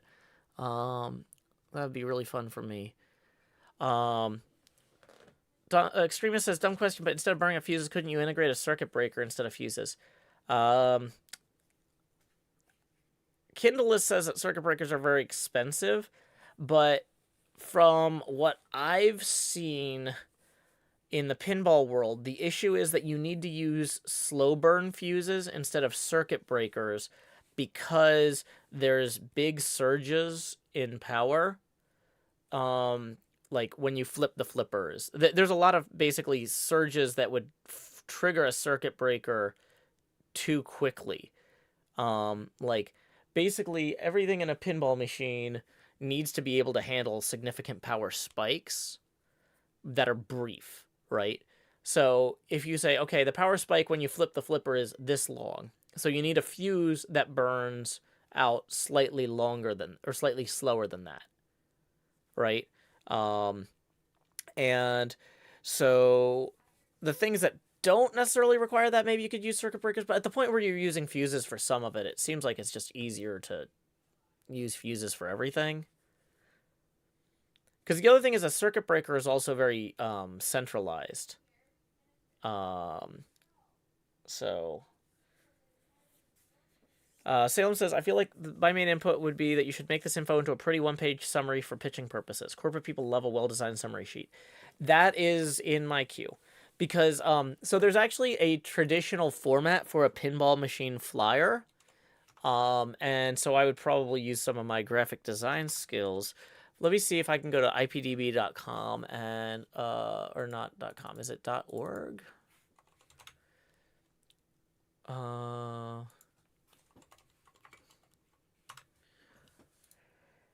Let me see if I can pull up the one sheet scan of...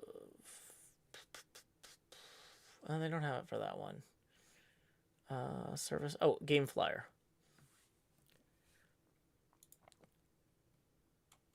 Wow, this is a slow loading file. Let me make sure it actually loads at all. Yeah, so, for example, Elvira's House of Horrors. Technically, this is a front and back one sheet. I don't know, but,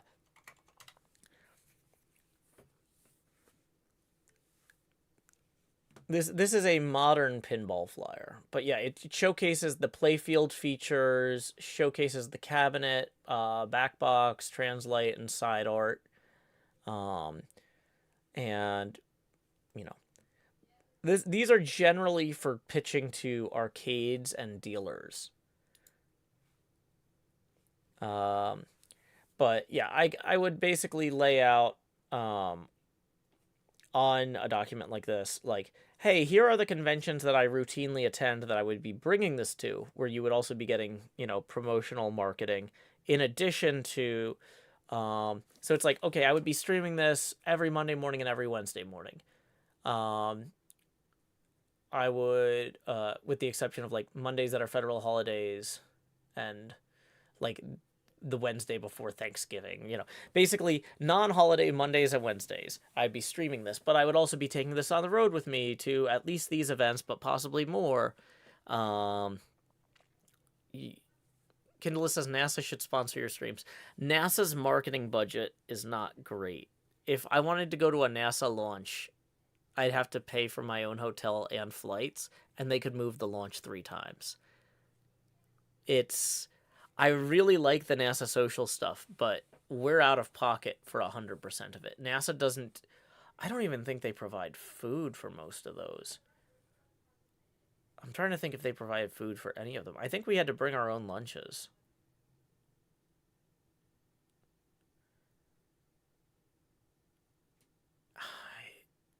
I don't even think they gave us coffee.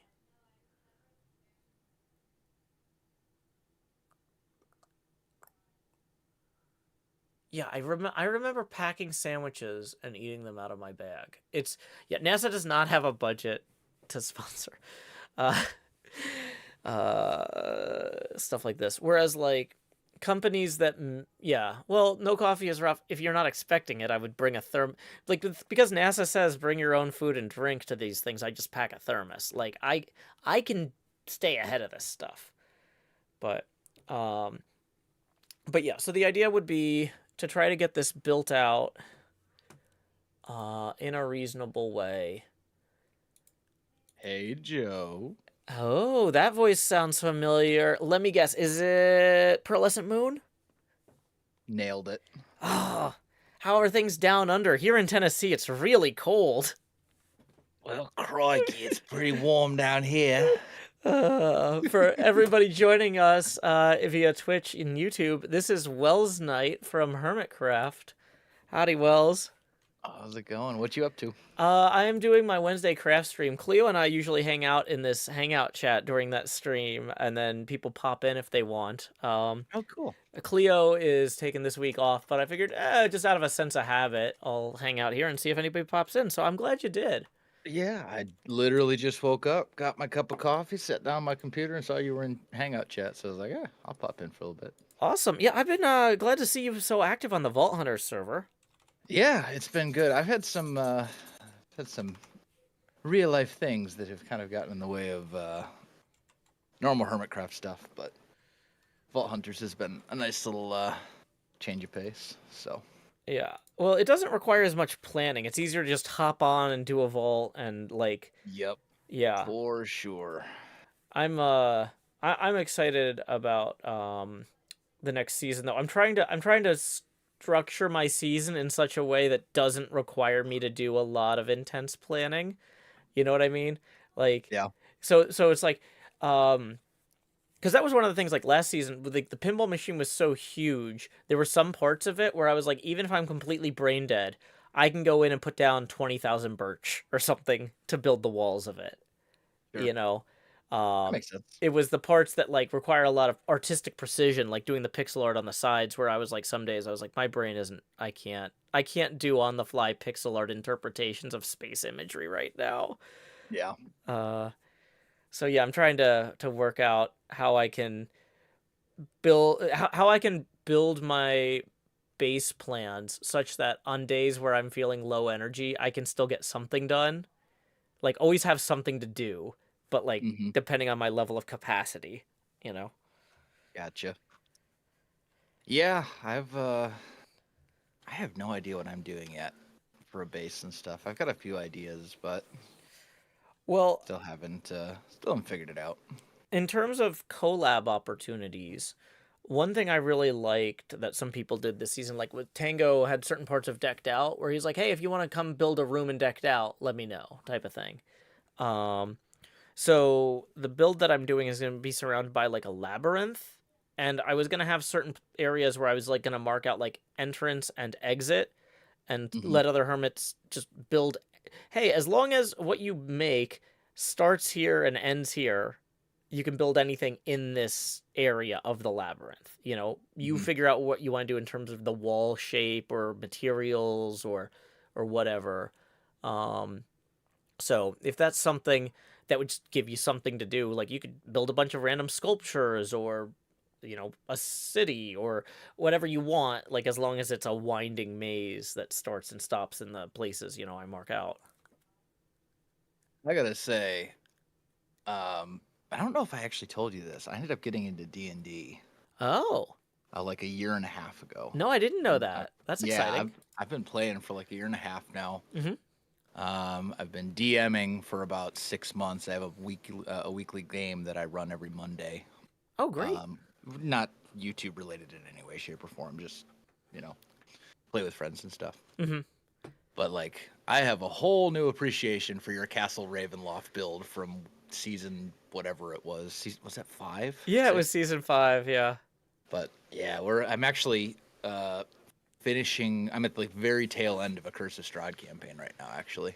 Oh, yeah. Yeah. I In the hope you group get. that I'm in, so whole new appreciation for Castle Ravenloft. Yeah, that is one of my favorite builds of all time that I've done. Like, and I've actually run so sometimes on charity streams, I'll run players through an abridged version Mm-hmm. of the Ravenloft thing. So, if you would like to be invited to one of those in the future, I can let you know next time that I run one. You'd Yeah, be a that might be great kind of fun. celebrity guest. Yeah, so you know how in Curse of Strahd and the original Ravenloft, it's like randomized where 3 special magic items are hidden in the castle? Mm-hmm. So, uh, the premise of this abridged version that we can fit into 2 hours is that you are a rock band or some sort of band that has been hired for Strahd's birthday party.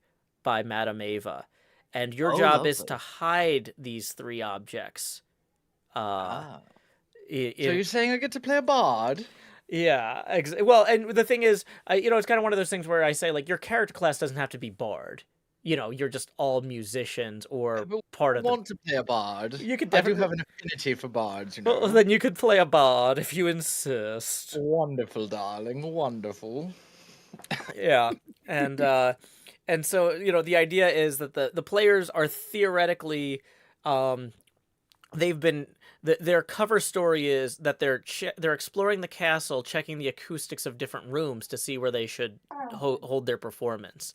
So it's a way for people to explore the castle, but not necessarily have, because like running the original Ravenloft is like a 6 to 8 hour thing. It's Oh yeah. it's a lot, and Curse Yeah, of it's Strahd is chunky. even more. So yeah, that was kind of the best way I could get people an excuse to wander around the castle with some danger and like a mission that tied Sure. into the original. But yeah, so when I run that on the charity streams, though, I run it in the Minecraft castle, and basically everybody has like a banner that represents their character that they move around the grid, so that way they don't have to stand in one place for like to mark where their character is. From a camera recording streaming standpoint, it's better to be able to move around. Sure. And then I'll use banners to mark where monsters are and stuff. It works pretty well. It's kind of like using a whiteboard, except in Minecraft. Cool. Are you still playing D&D yourself? Well, right now I'm playing Pathfinder 2. My dungeon master is actually Gotcha. he does some part-time writing work for Paizo, who's the company that Hmm. makes Pathfinder, and so we get to experiment with a lot of concepts that he's going to pitch them. Oh, cool. He's running us through stuff. But yeah, basically all of us are people who would traditionally always be stuck being the dungeon master, Ah, gotcha. and so it's a real dungeon master's game. It's funny though because our actual dungeon master, Quinn Murphy, he'll sometimes be like, "So, what do you guys want out of this next bit?" And we're all just like, "We're just happy to play."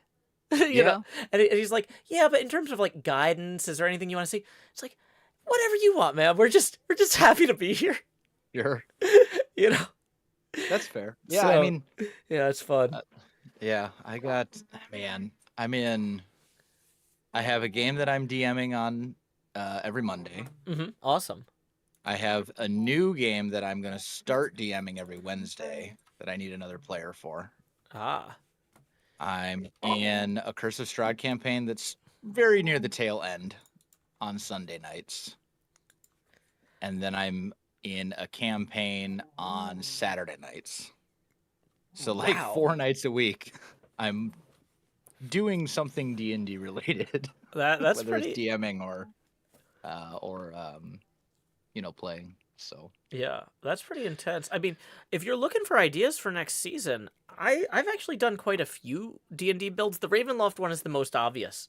But just outside of that in season 5, I also built the Death House from the Curse of Strahd like entry-level beginners module. oh, Um Death House. and then I built the Wizards of Wine Winery in season 7, also from Curse of Strahd. I built the church in season 6, I think, as part of the. It ended up being the base for the Dead team in Demise. I built the church and the graveyard from the Barovian church or whatever from the first town, um, and yeah, so it's like let's see, I did something from the Ghosts of Saltmarsh book. I built the island that's like the monastery that you fill with Home Alone traps and then get attacked by zombies in. Um it's a really cool thing to adapt D&D maps for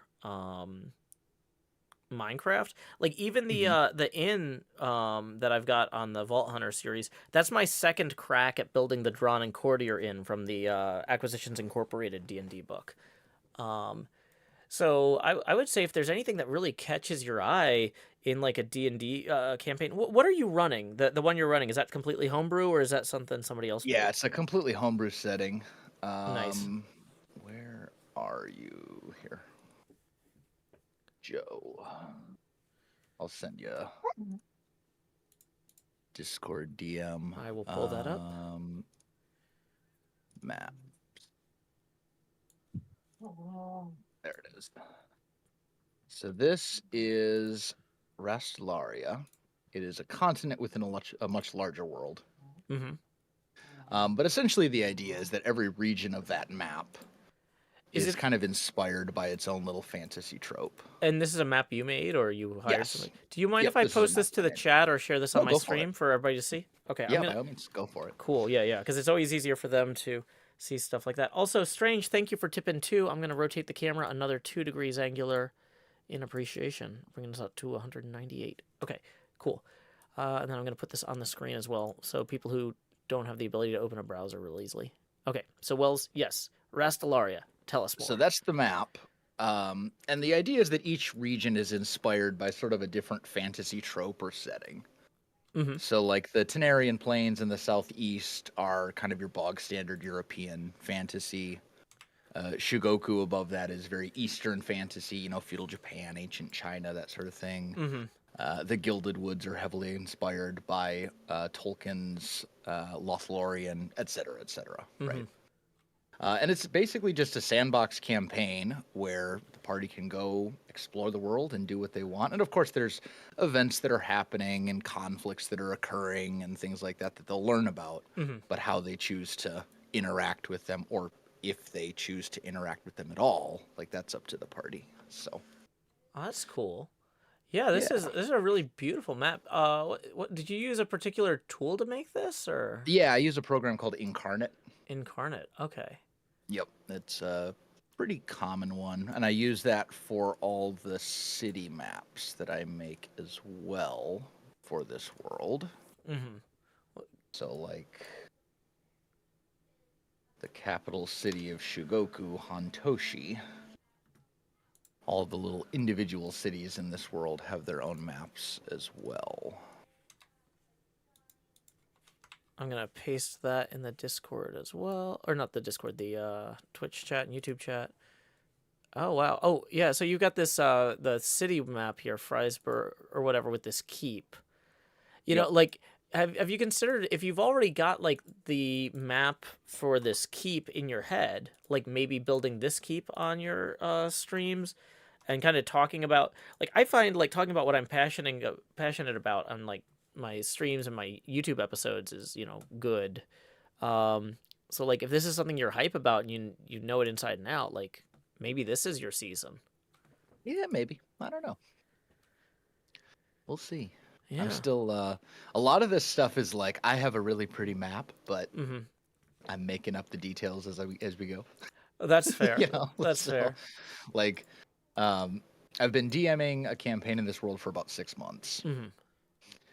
When I started the campaign, I had the map of the world, or the continent, I guess you would say. I had the main Rastelaria map, and I had stuff like the Pantheon, um, the names of each city, and then like a little blurb about them, like this is a fishing village, or like Mhm. this is the capital city. They have a very strong trade economy. Like little super mini blurb. Mhm. But as far as like actually really fleshing out the cities, making NPCs, quest lines, all that kind of stuff, um, like I wait until the party is going there and it actually becomes relevant. Yeah, yeah. So, Because that's the uh, thing is you don't want to plan an entire encounter and then the party goes the other direction. right, You want to have just enough detail that you can fill like everything outlined, but then you can fractally fill it in as the party zooms in on it. exactly. Like you want to give the illusion that you know literally everything and that Mm-hmm. everything is fully fleshed out without actually doing the work until it becomes relevant. So, Yeah. Oh, this is getting me excited. I've got an idea for a campaign that I was gonna try and do like streams of it years ago, but then like the budget stuff kind of mhm. came up and I was like, you know what, now's not a good time for this. I'll come back to it. Um and then but like seeing all the shake up with the open gaming license stuff recently and whatnot, Mhm. part of me is like, oh, maybe I should get back in there and try and get something designed. Yeah. I don't know. We Cause should do like a Hermitcraft one shot at some point. well, I've tried to run like the Strahd Castle and stuff for the hermits and things, but nobody just every time I'm like, okay, guys, I need you to set aside 3 hours. Yeah, well, and I will say, like season 5 was kind of before the D&D explosion. Yeah, that's fair. You know what I mean? So I think it might be easy, and also, we've had some people added to the group since then as well. Mm-hmm. So it might be, we might have added some new people. Like I don't know, I know you play D&D. I know I play Mm-hmm. D&D. I'm pretty sure Cleo plays. Yeah, Cleo definitely does. Um, Yeah, but she's beyond that, I don't know Tango who. does. Tango does. Okay, Yeah. yeah. I mean, we I think if we set it up as like a stream thing Oh yeah. where we pick a night and we're like we're doing a one shot and it'll just be like a one off thing, like I think we could probably find like 4 or 5 people. Yeah. And especially too because we were talking about trying to do more kind of different types of stream days too. Mm-hmm. You know, where like let's say that there's mini game stream day that could raid into D&D stream night, you know, or something. Like Yeah. we could we could maybe find a way to like, hey, you already had this day set aside for a big Hermitcraft stream event. This will be our segment of it. Mm-hmm. Um so yeah, maybe we'll talk to Zed about that because he wants to coordinate like mini game streams and because one thing like if I was gonna do something like this, I would love it to be like in a set that I build in Minecraft because I Mm-hmm. love building D&D sets in Minecraft. Like Sure. uh but unfortunately this season like that doesn't really fit with like all the other stuff I'm planning. So Yeah. then it's like, oh, I either shoehorn it in or we pull up the world download for like one of the other things like the Ghost of Saltmarsh Island or Ravenloft or Wizards of Wine. Like, Yeah. I think for me, if I was running it as the DM, mhm, like I would just take the Minecraft out of it and be like, we're using Foundry, that's fair. we're using Discord. We'll sit around, we're gonna play D&D, and we're just gonna do a D&D thing and not do the Minecraft aspect of it. Like, Mm. but that's just me. Like, Well, that's I don't know. fair. I've been impressed by D&D Beyond and Foundry. I will say I don't like running games in Foundry personally. I don't mind playing them, but like I'm just not familiar enough with the tools. I would rather stream like I've got like a whiteboard with a grid on it that I can Hmm. just put under my webcam. Oh yeah, you can't see my table right now because I've got your maps up, but like the right now for the craft stream, I set up you know, a table with a camera pointed at it, and I would just put my whiteboard grid down and I just draw stuff out and I'd have markers for the different players to move them around and Hmm. um I just for me that feels more natural because that's how I used to DM for my friends at the table, you know what I mean? Yep. Yeah, and I swear by Foundry personally. Like, Oh, definitely a learning curve. oh yeah. I mean I It's use it. definitely a lot of stuff. Mhm. It can be a little overwhelming, but like once you learn it, it's so good and it's so customizable. Like I can't tell you how many times I've gone, man, I wish Foundry did insert thing. And then I'm like, okay, tell you what, I'll just look and see if there's a mod that does this. Boom, Mhm. there's a mod that does this. Foundry now has that functionality. Like Mhm. Yeah, it's so convenient. my dungeon master Quinn Murphy loves those Foundry mods, and he's always tweaking stuff and adding stuff, and it's really impressive. I've run a few things for my Patreon patrons in Foundry. Um, so I don't know if you ever played Pathfinder at all, Hmm. but they've got the single biggest advantage they have over D&D right now, in my opinion, and I spend way too much time thinking about this, is that a lot of the D&D one shots are 3 to 5 hours. Hmm. And Pathfinder has like a set of 41 to 2 hour entry level one shots. Hmm. And they're called Pathfinder bounties. And the idea is they're for level one players to learn the game. So, or Gotcha. level one characters to learn the game. And the idea is like, okay, you complete this mission, you go up to level two, and now you're introduced to the world and the concepts. And here's 40 different settings and, you know, experiences that you could pick the theme that your friends will like. You know, hey, it's Christmas time. Pick the, you know, holiday winter theme one. Oh, you know, here's one where it's Wild West theme, and it's just a whole bunch of random stuff. And they have Foundry modules for them though that are like $3 or something, Hmm. and it's like all the maps, all the tokens, everything, all the character sheets, everything's already there. Um, And when they say it's 1 to 2 hours, even in the games where we had people like, I want to roll my own character, and then they didn't like have any of the equipment set up, or there was like a lot Hmm. of like, oh, we gotta, okay, you need to have an armor class type of thing. Hmm. We still got done in an hour and 50 minutes in like the most extreme unprepared players who never played the game situation. Yeah, And and I've everybody had fun, and like, so running those in Foundry was pretty good, but like, I don't know about developing my own stuff there.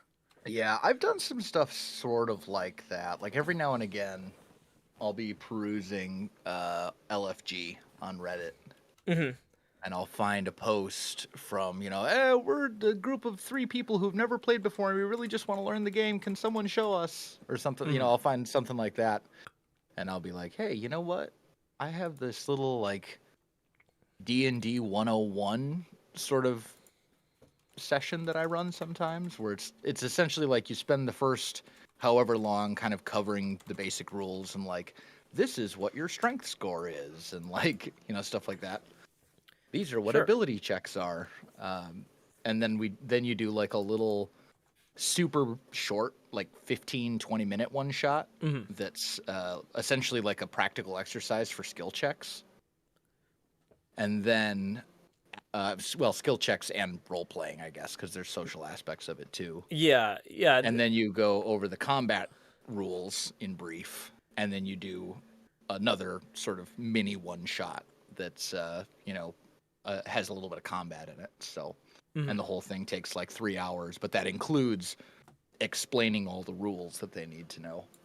Yeah. So, What you're describing is basically these. Like, yeah, it's the same with these. The idea is that the characters, introduce each other, introduce themselves to each other, and then you see somebody posting. They're called Pathfinder bounties because somebody posts a bounty on a bounty board, and you go, "Oh, hey, here's something to do." It says, "Go talk to so and so," to learn more. And then they have like a social thing where they roll some checks, and depending on how that goes, they might get more or less information or more or less equipment to help them start working on solving whatever the problem is. And sure. usually they'll have a few options of what they can try to do from that point. Like, okay, we have a few leads, and then following up each lead, you might have some more skill checks, social interactions, and if you succeed at what you're trying to do with that lead, you would get some sort of advantage for the upcoming fight. And all of these kind of have like some sort of climactic battle at the end, and Sure. like, hey, it's a good thing we followed that lead earlier, or we wouldn't have had this acid that we could throw right now, or whatever. Yep. And so it creates a real clear cause and effect, and yeah, it does have the same. It doesn't necessarily in the bounties explain all the rules like you're saying. That's kind of more on me for the new players, but yeah, it's the same thing except with a bunch of different pre-built Foundry tabletops, Yeah. which is real nice. This is, in my opinion, the best thing about Foundry for me is running other people's games. But I don't know. It seems intimidating to build out my own thing in it. Yeah, it's not that bad as long as you have. There's a couple of specific mods that really help with organization, Mm-hmm. and that makes a huge difference. So like, let me pull up.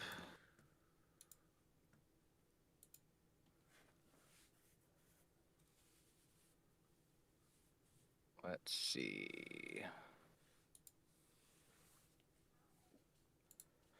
I'm gonna share my screen here.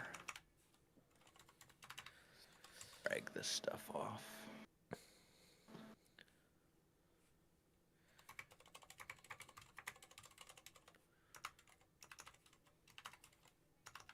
So if I launch Foundry here.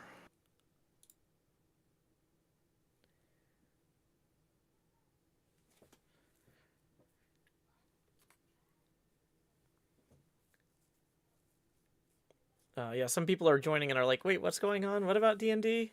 Yeah, it's For all those of you good. guys just joining us, let me link Wells Knight's YouTube again.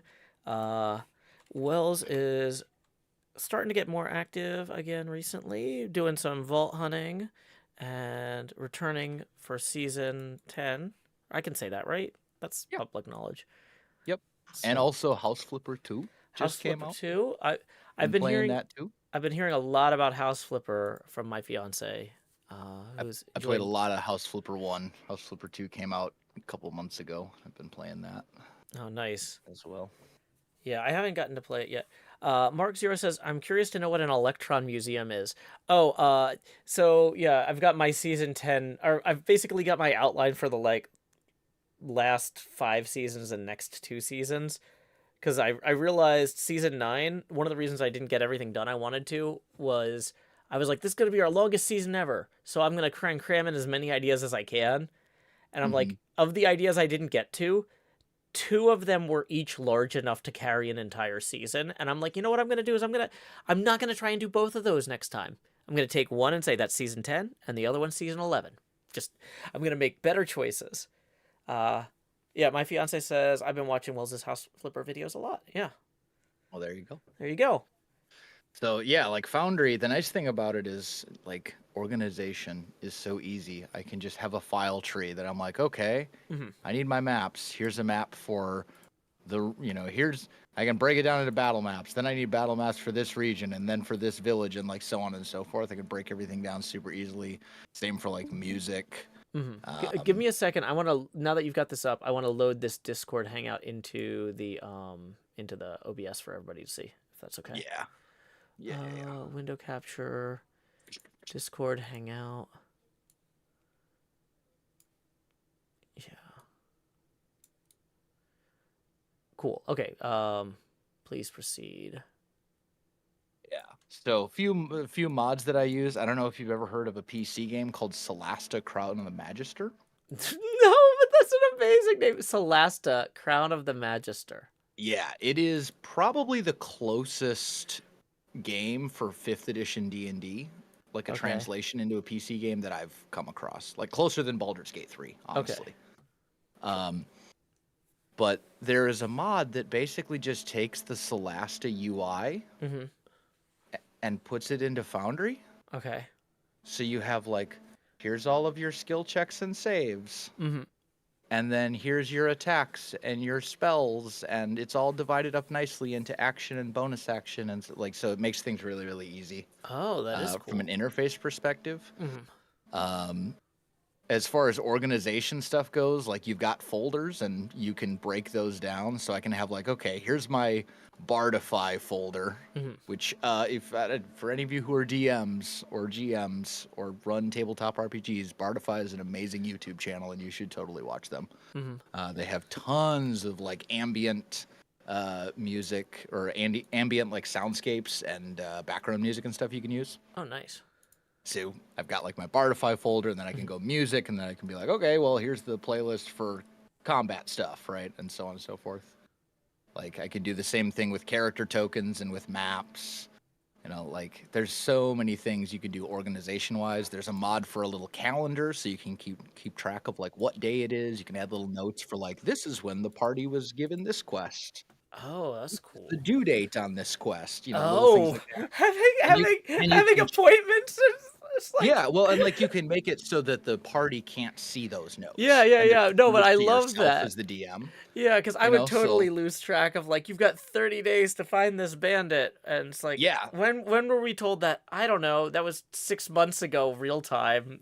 It's like yeah. yeah, So but like how many in in-game days has it been? Oh, I don't know. exactly. So in my campaign, the big bad Aria, Uh huh. who's the leader of a crime syndicate, I think mafia, right? She's like the leader of the mafia in my world, Uh huh. or one of the major crime syndicates in my world. Sure. She gave the party she gave them a mission, but really it was more of a you're going to do this or there will be consequences sort of situation. She Mm-hmm. gave them 30 days to kill this other guy who the party is actually friends with. Ah. So I have a note on my calendar that says this is when Arya gave them the mission, and then this is the deadline. Oh, this is supposed to say Arya's deadline, Yeah. but and then I can keep track of like this is what day it is, and all like there's so many organizational things you can do with Foundry that are just super convenient from a DM perspective. Mm-hmm. Or That's like really cool. there's this up here. This is I think it's called Monk's Token Bar or something like that, Yeah. and I can put in I can configure this to say, hey, when this token is on the map, Yeah. I want to say this. I want to see this information about it. So I have Interesting. it configured for the party, so I can always see their HP, Mhm. their AC, their movement speed, and their passive perception Very cool. at all times. Like if they're in the scene, I can see that information about them. Mhm. Just so it's always at a glance. Like there's so many little things you can do. You could do like tooltips, so I can see resistances just by hovering over. Like and that's stuff that's not in base functionality for Foundry, No. but there's a mod for it. So you add what you want, and now it has that functionality, and so on and so forth. That's very cool.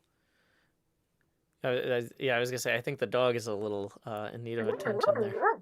Yeah, he's a puppy, Yeah. so he's still learning not to talk all the time. He's very excited.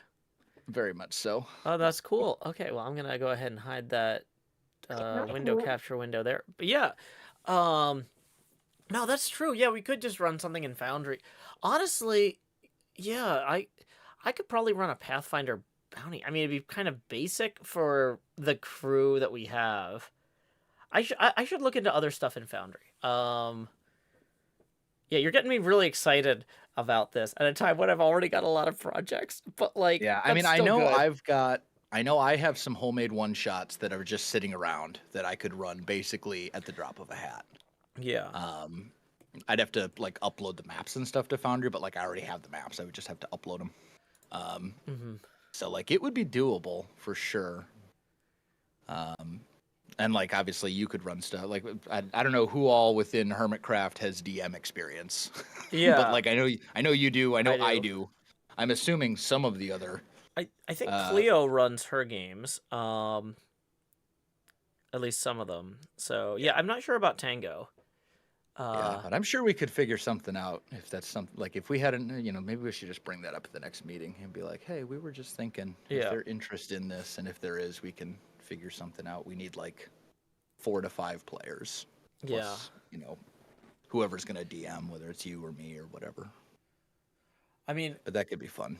yeah, that would be a lot of fun. Because yeah, at this point, I've got my weekly game, and then I occasionally do a few charity streams. Just that's like my excuse to play D&D or Pathfinder on camera is the charity stuff. But yeah, it's that's like maybe twice a year at most. So yeah, when the I don't know if you are familiar with the charity Child's Play. But there's a guy I know who I've done this 2 years in a row, and it's been incredible. He does a stream where it's 24 hours of him dungeon mastering like 8 different parties in 3-hour like sessions, and like the idea is that all the sessions are happening on the same day in the same city, and that everything's building up to like a final confrontation or whatever with the last group or whatever, informed by what the other groups have chosen or done, right? And it's called Mercy Road. I'm usually one of the earlier. So in the 24-hour period, he tries to front load the big celebrity games toward the beginning before he's like absolutely brain dead. So he can put on his best performances. But yeah, with those folks. But yeah, it's been a lot of fun every year. So next time he comes around, because I think the next one's in like March or April. I could give you a referral or whatever if you might want to play. Maybe we could talk about it later. Yeah. Let's see.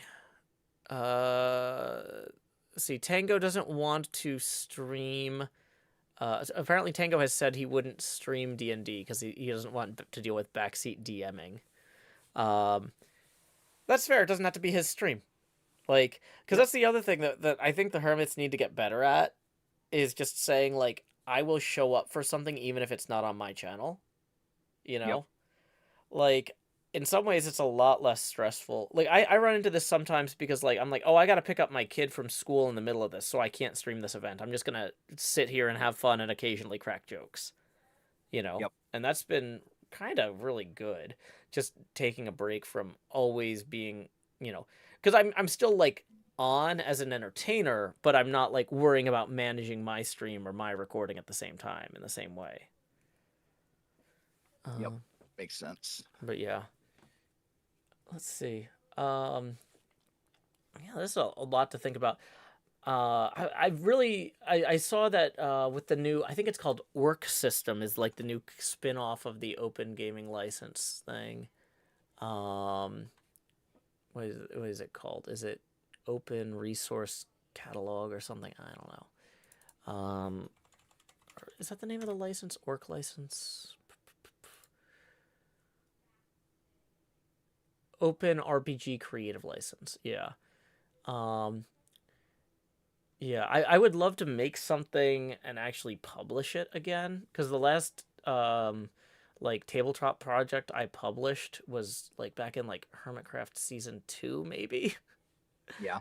Might have been season 1. So it's been a decade. But I'd love to get into like actually making stuff for people to play too. It'd be a lot of fun.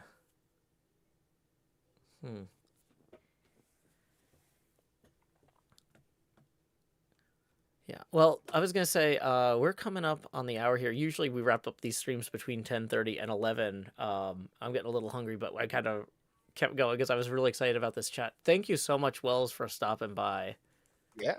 Anytime. Yeah, You can nerd out about D&D offline whenever you want. yeah, no, that sounds good. We definitely go ahead and put that in the meeting agenda, just so that we actually talk about it. Yeah, that's a good plan. Like, because I would be very excited to get some folks together and play. And yeah, I'm trying to think. Next weekend or this upcoming weekend, I'm busy Sunday. The weekend after that, I think I'm busy. I'm busy the 27th, but we might even be able to do something this month if people are like, "Hey, during the hiatus would actually be best for me," you know. Yeah. So yeah, we'll figure something out. I mean, I'm sure one of us can DM. Like, we can find a time that works for one of us. I would definitely prefer UDM if it's soon. And I'm perfectly comfortable with that. That doesn't bother me at all. Yeah, because I'm just like right now I'm behind on like a whole bunch of editing, and my kid is out of school because of the storm, and like I am not in a position where I should be taking on more responsibility. I can attend something, but I shouldn't organize it. So, but I will very enthusiastically participate if you are able to put something together. Sure. That would be amazing. Okay, well, thank you so much, Wells, for joining us on the stream. I think I will check to see if any last-minute tips came in. Doesn't look like it, so we're going to go ahead and get a raid going. It looks like Impulse is playing Vault Hunters. I'm probably going to hop on there after lunch myself. I might not be streaming. I'm not sure. Yeah, I'm going to take off. I will catch you later, Joe. Yep, thanks, Wells. Catch you later. Yep. And until next time, y'all, this is Joe Hills from Nashville, Tennessee. Keep adventuring. Waiting to raid Impulse. Stop streaming.